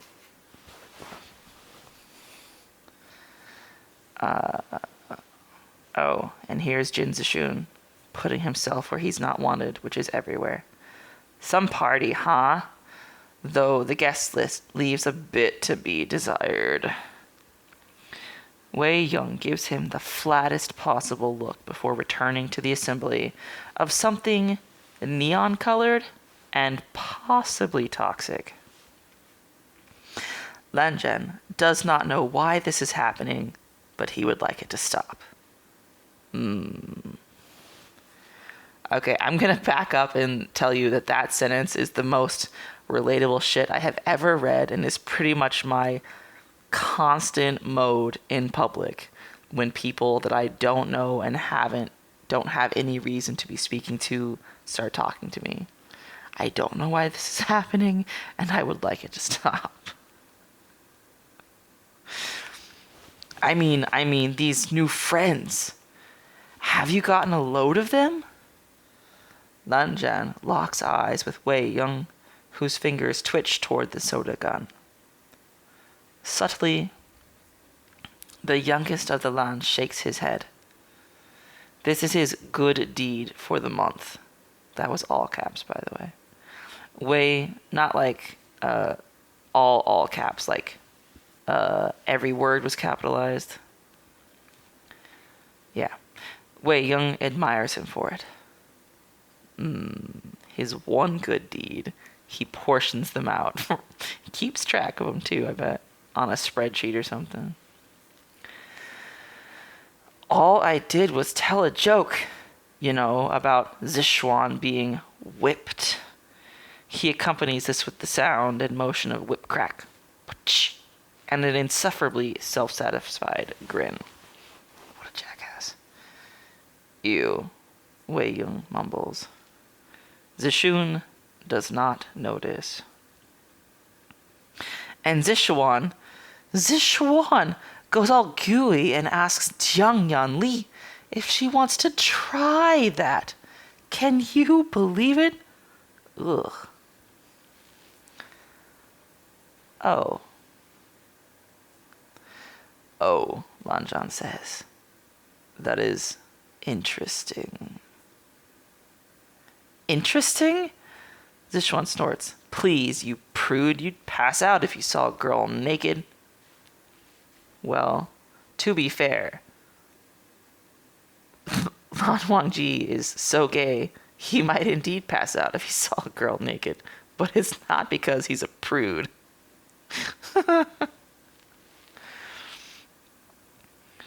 Wei Ying waggles his pierced tongue immediately out of the smarmy idiot's line of sight. Lan Zhan hides a smile in his glass. Okay, back up. The only reason that Lan Wangji would not be handing someone robes if he saw a girl naked and walking away, as Bibo just pointed out, is if Wei Ying was trans in either direction, because, he loves Wei Ying for being Wei Ying, and body parts are just, a route for pleasure to happen for his beloved. So, but otherwise, yeah, totally unmoved by boobs, because Lan Zhan is super gay.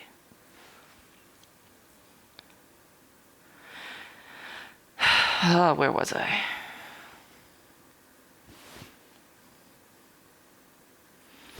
Anyway, pretend to be fun for a minute and do a shot with me. Toast the happy couple.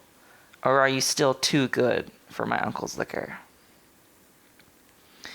Hey man, he's a designated driver tonight. I'll do a shot with you if you're game. Something special. Jin Zishun eyes him. The help. Hired help, I'm guessing, skeptically, but rolls over easily enough when Wei Ying wiggles a half-full bottle at him. Easy. Fine, he nods. Fuck me up, then. That's a stupid thing to say to a bartender at a fancy open bar. Like, Wei Ying has access to all the things. So Wei Ying sets out the glasses, fills them, and throws his own back when Zishun ignores his offer to clink. Oh, yeah, Bibo says that Zishun's about to get drunk under the table, and I agree. Zishun demands another, and Wei Ying obliges. And then another, and another. And Lan Zhan begins to feel entirely put out. When the least tolerable of the Jin cousins stumbles off to ruin someone else's day, he frowns. You did not need to do that. Oh, I did. It's important to stay hydrated. Wei Ying waggles his shot glass and pops his lips cutely. If that jackass is drunk enough to think tap water is vodka, I'm doing everyone a service. Nice. Lan Zhan's smile is sudden and just as beautiful as always. He did not tip. Does Wei Young want one from me? Babe, was that a come on? I would take any opportunity to please Wei Young. You're a prince after my own heart, but I have a different favor to ask you first. I'm so proud of Lan Wangji for coming out of his shell so far to hit on his own boyfriend at the bar. Well done. And it was such a good play on words, too.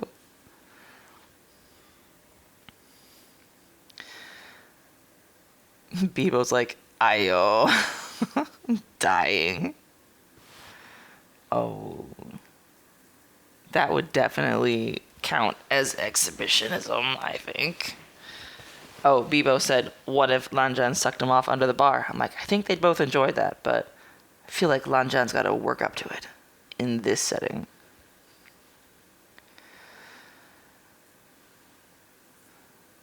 Jin Zixuan doesn't even resist as his beautiful fiancée, Bebo's like, yep, baby steps, as his beautiful fiancée guides him gracefully through the crowd and over to Lan Zhan, standing sentinel by a side door. Do you have your orders? She giggles. I will guard the door, he says dutifully.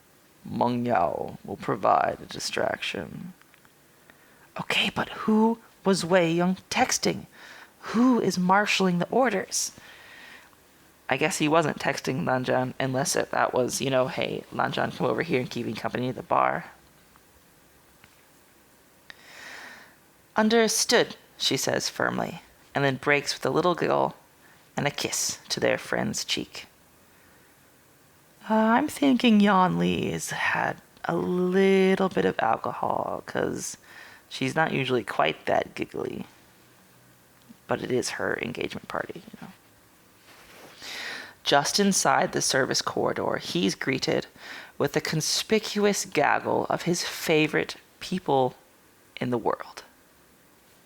Xu Yang, Wei Young, Nia Huaisang, Mian Mian, his mother, and, confusingly, Jiang Cheng. Wei Young is holding a small, distressed-looking notebook. Is this an intervention? Zixuan blinks. No, baby. Xuanli beams, one delicate hand reaching up to brush his flushed cheek. I just thought you might like to marry me. Wait, right now? Right now. Just us? Just us. And Bebo's like, gasp! Shaku! Pikachu face. That is so stinking cute. It is. Bebo is so excited they can't spell right now.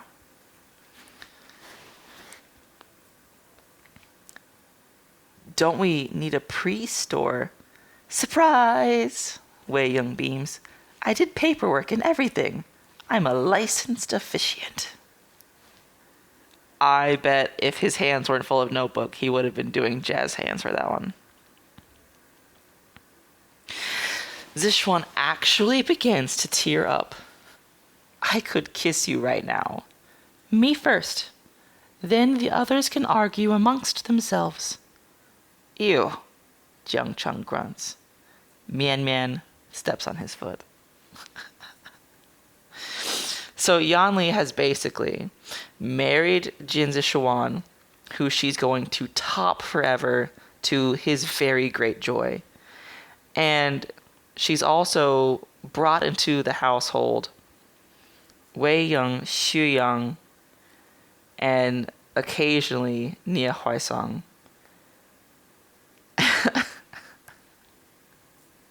Because where Zixuan goes, Wei Young and Xu Yang are going. And Lan Zhan is going to be a frequent visitor, and he's going to have to pass so many tests before Wei Young is allowed to leave the house or Lan Zhan is also going to join the household. And Jiang Cheng will just come over to visit his sister and make passes at Huaisong, I think is how this is going to shake down.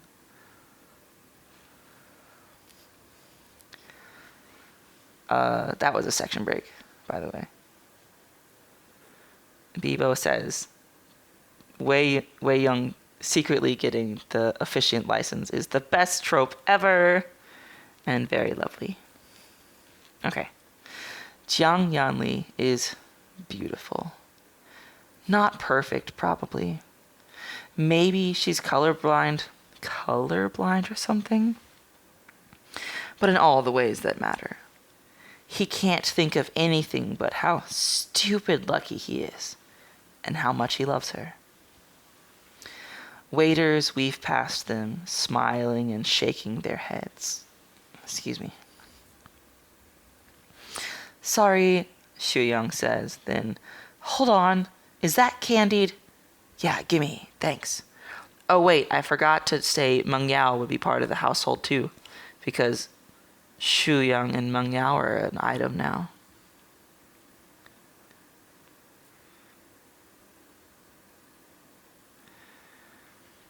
Bibo says, I think it would be funny if Lan Wangji couldn't help at least a little judgment when he goes to visit their place. And Xuyang just gives him that, you'll like it or it'll be the last thing you see, smile. Counterpoint. I think Xuyang would say, if you don't like it, why don't you buy us a nicer one, sugar daddy? And then Lan Wangji probably would.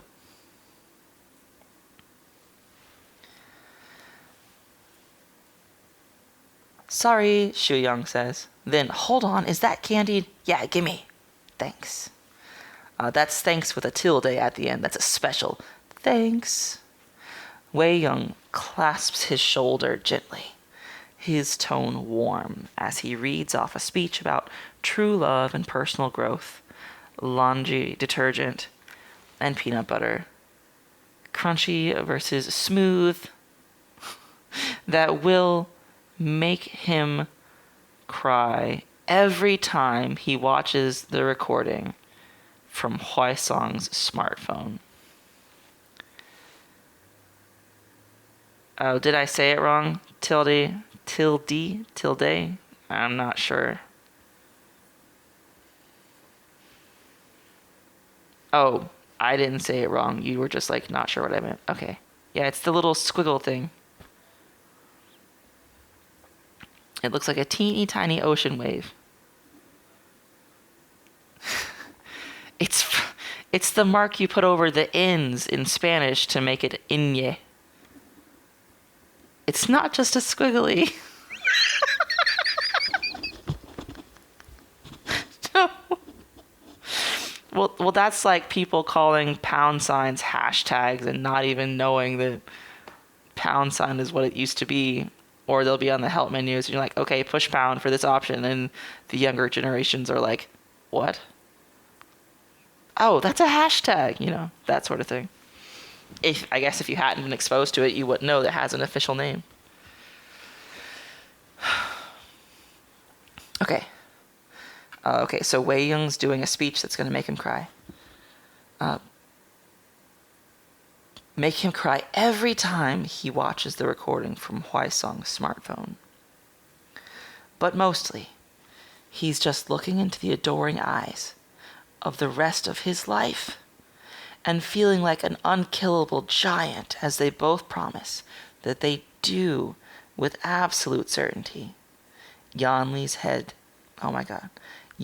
hand in his and happy tears threatening. Bibo says they're about to cry too. For once, he's glad to see her cry. I now pronounce you man and wife. You may kiss the bride. Wei Young grins. Jie? And Jiang Yanli grabs him by the collar and pulls him into an absolutely filthy kiss until his mother starts to laugh. And then she laughs harder when Wei Young and Xuyang tackle him into the wall and assail him with wet, smacking kisses on his cheeks and forehead. Then they're both being passed between eager arms and chests of whispers of congratulations, and chests and whispers of congratulations. It's maybe the tiniest ceremony they could possibly have had. They don't even have a certificate. But it's the real one, Zixuan knows. It's the one that matters most to them. No matter what, bullshit clown show comes next.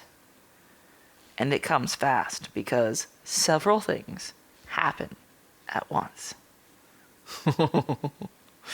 I've read this before, and that's why I knew I wanted to podfic it, but I don't remember how it ends. Bibo says, congratulations on your polycule, Zixuan. Oh, silly, dynamic polycule. Funny, silly. When Bibo says funny, silly, they mean that in a complimentary way, just to be clear. Okay, that was a section break. On the other side of the door, Jin Zixun is getting louder and louder, determined to see what's on the other side now that Lan Zhan is evidently guarding it. Unfortunately, Wei Young didn't give him enough alcohol for him to pass out yet, I guess. What? He drawls. Did the happy couple sneak off to screw in the coat closet? You are disgusting, Lan Zhan grits back, and your breath is vile, and I will not permit you to pass. Lan Zhan's like, you shall not pass. I don't even know what that's from anymore. Is that Monty Python? Yeah, sure, Gandalf. What are you going to do to stop me? At which point, Lan Zhan panics and kicks him in the shin. This does not work as he had hoped. Yeah, Gandalf is Lord of the Rings. Yeah. Oh no, Zixun hisses. Oh no, he doesn't know what to do. Meng Yao, who has been doing his level best to convince several egocentric family members to take the mic and take their turns at vapid, mind-numbing speeches, swears under his breath. Oh, fuck, Mingju, help him. Because Mingju is perhaps the most imposing among them. Of course he can intercede. He's an accomplished martial artist. He could just pick the man up and take him outside. Instead, he grins. Because his younger brother is not the only one with a terrible, overly dramatic sense of humor. I've been wanting to do this at a board meeting, he shrugs. And then, oh, my chest! He balls a hand in the front of his shirt, his face contorting in a rigid caricature of pain, and proceeds to do a death drop that would make a drag queen weep with pride. For fuck's sake! Zixun shrieks, dropping to his knees beside him. And Meng Yao stares, horror-stricken, across the hall at Lan Zhan, who glances over towards his uncle, who looks like he's 3 inches from following suit. Oh fuck, he mouths. Yes, Meng Yao thinks. Fuck is correct. That's a section break. And then the door opens, thumping into Lan Zhan's back. Jiang Cheng looks down at Jin Zixun, clutching his leg on the ground, and then at the panicking mob of rich people. And then at his mother, who has zeroed in on him like a murderous bird of prey. It's been maybe 15 minutes? Jiangsheng mumbles, his voice soft with horror. Huaisong peeks out over his head like they're the Scooby Gang, sneakily looking out for an insidious property manager. Oh, nice, Lanjian. Someone was going to. Hey, Ah Ying, go find a closet and blow him. I'm going to go call the EMTs. Okay, so this is even funnier than just the being funny in the story, because Bibo had said back when I was reading about Zishun making nasty comments about Jin Zishuan and Jiang Yanli being in the closet that Lan Zhan wanted to do that to Wei Ying, but like it wasn't a good point in the story for me to break it. And then I forgot to say it. And now Huaisong's telling him to go get to the closet. Oh, that's perfect.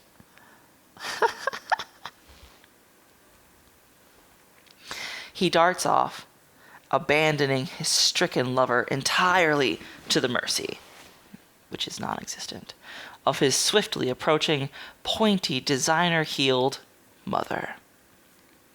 The rest of them spill back into the party hall and promptly usher Madame Jean to the fore.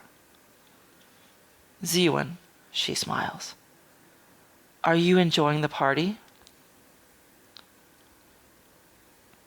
Zeng Guiyan, the violet spider responds. What the fuck? The boys thought it would be nice to do a quick little pre-ceremony. She smiles, turning to wink back at them. To help a little with Ashuan's anxiety, you know? What boys? And who are they to plan anything in the middle of an engagement party? Zishuan feels himself flush with anger. But Yan Li's fingers are cool as they tangle with his. Our friends, Mother. They planned something very sweet for us. She looks as if she's ascended to a different plane entirely. Her smile, serene and unshakable. It's good news, isn't it? We are no longer living in sin. She is a goddess, yes. Right, Zishuan nods. I'm happy we... He glances over at Mingju, being hauled up off the floor by no fewer than 4 members of the waitstaff. Lan Qiren appears to be hissing at him. I'm just imagining Nia Mingju in all his buff glory doing that like limp noodle octopus thing that small children do when they don't want to get up off the floor. They don't want to go with you. And they're just like the most uncooperative, floppy, as heavy as they can possibly make themselves, you know? Have you ever seen that? Oh my god. And now just imagine Nia Mingju. He probably actually needs like 6 people, but they couldn't fit that many around him at the same time in like the places you need to grab to leverage someone up off the ground.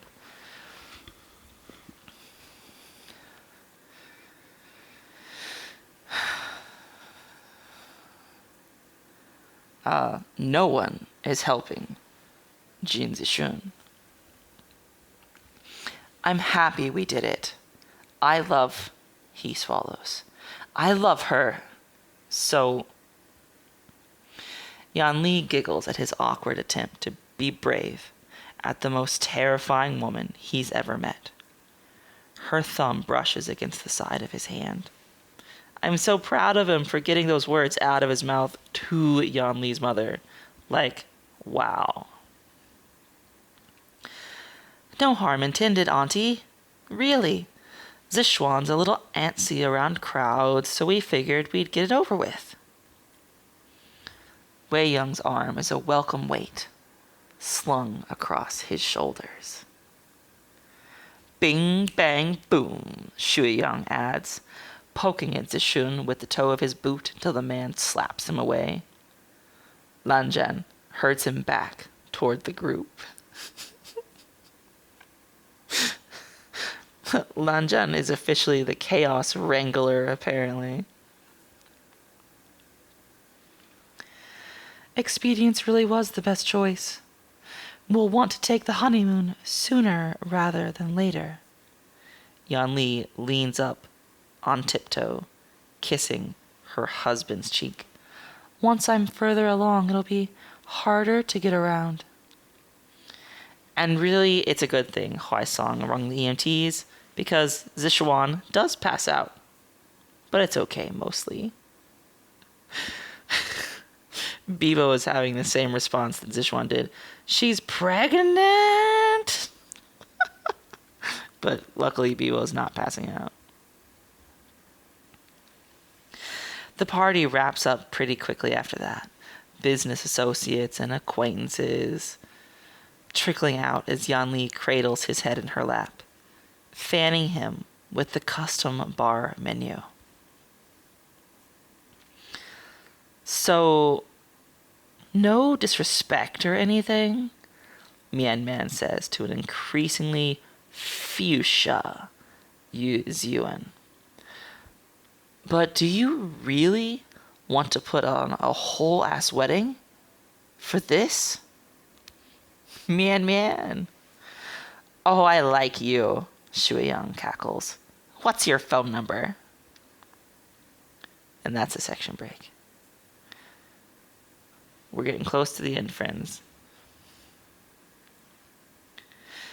Immediately post-honeymoon, Nia Mingju receives the most expensive edible arrangement ever to be split on Venmo. He sits in their pristinely decorated chef's kitchen, shoving a hunk of pineapple into his mouth as his husband stares at him judgmentally. The effect is entirely ruined because his pale backside is barely covered by Mingju's sleep shirt. I hope you're proud of yourself. So proud, Mingju lisps before swallowing his treat. Hey, you want to dip some of these in chocolate and... ...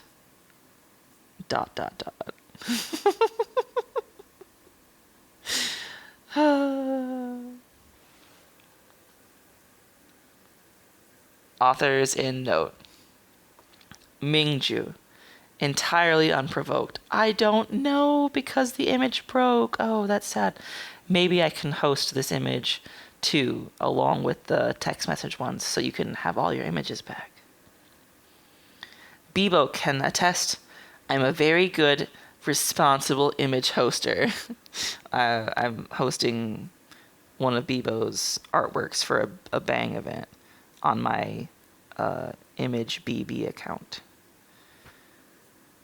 Well, not the fic was Bibo's, the art was someone else's, but you know.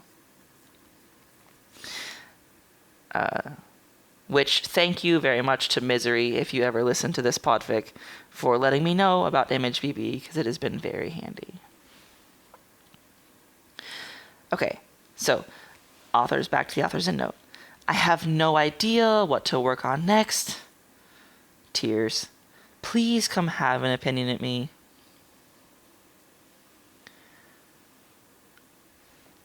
Also, I may revisit this universe to add more content. Any requests? If you do choose to revisit this, I would say I think I need to see Jing Yi and Lan Shui, and Jinling and Ouyang Zishin, the entire juniors group. I'm going to need all of them. Bibo says that they are going to have so many opinions at you. So keep an eye out for that. Okay, and that was the chapter end note, but the work end note says, big thanks to the several lovely humans in Sylvie's server and to the House of Screaming, that's spelled Haus, for helping me get literally all of my act together. And especially to Milton Vargas, who is very good at yes and enabling, and Liz and Apollo, who have listened to a lot of weepy noises. That's what I do for Bibo. I am Bibo's yes and enabler. Occasional counterpoints but it's usually yes and.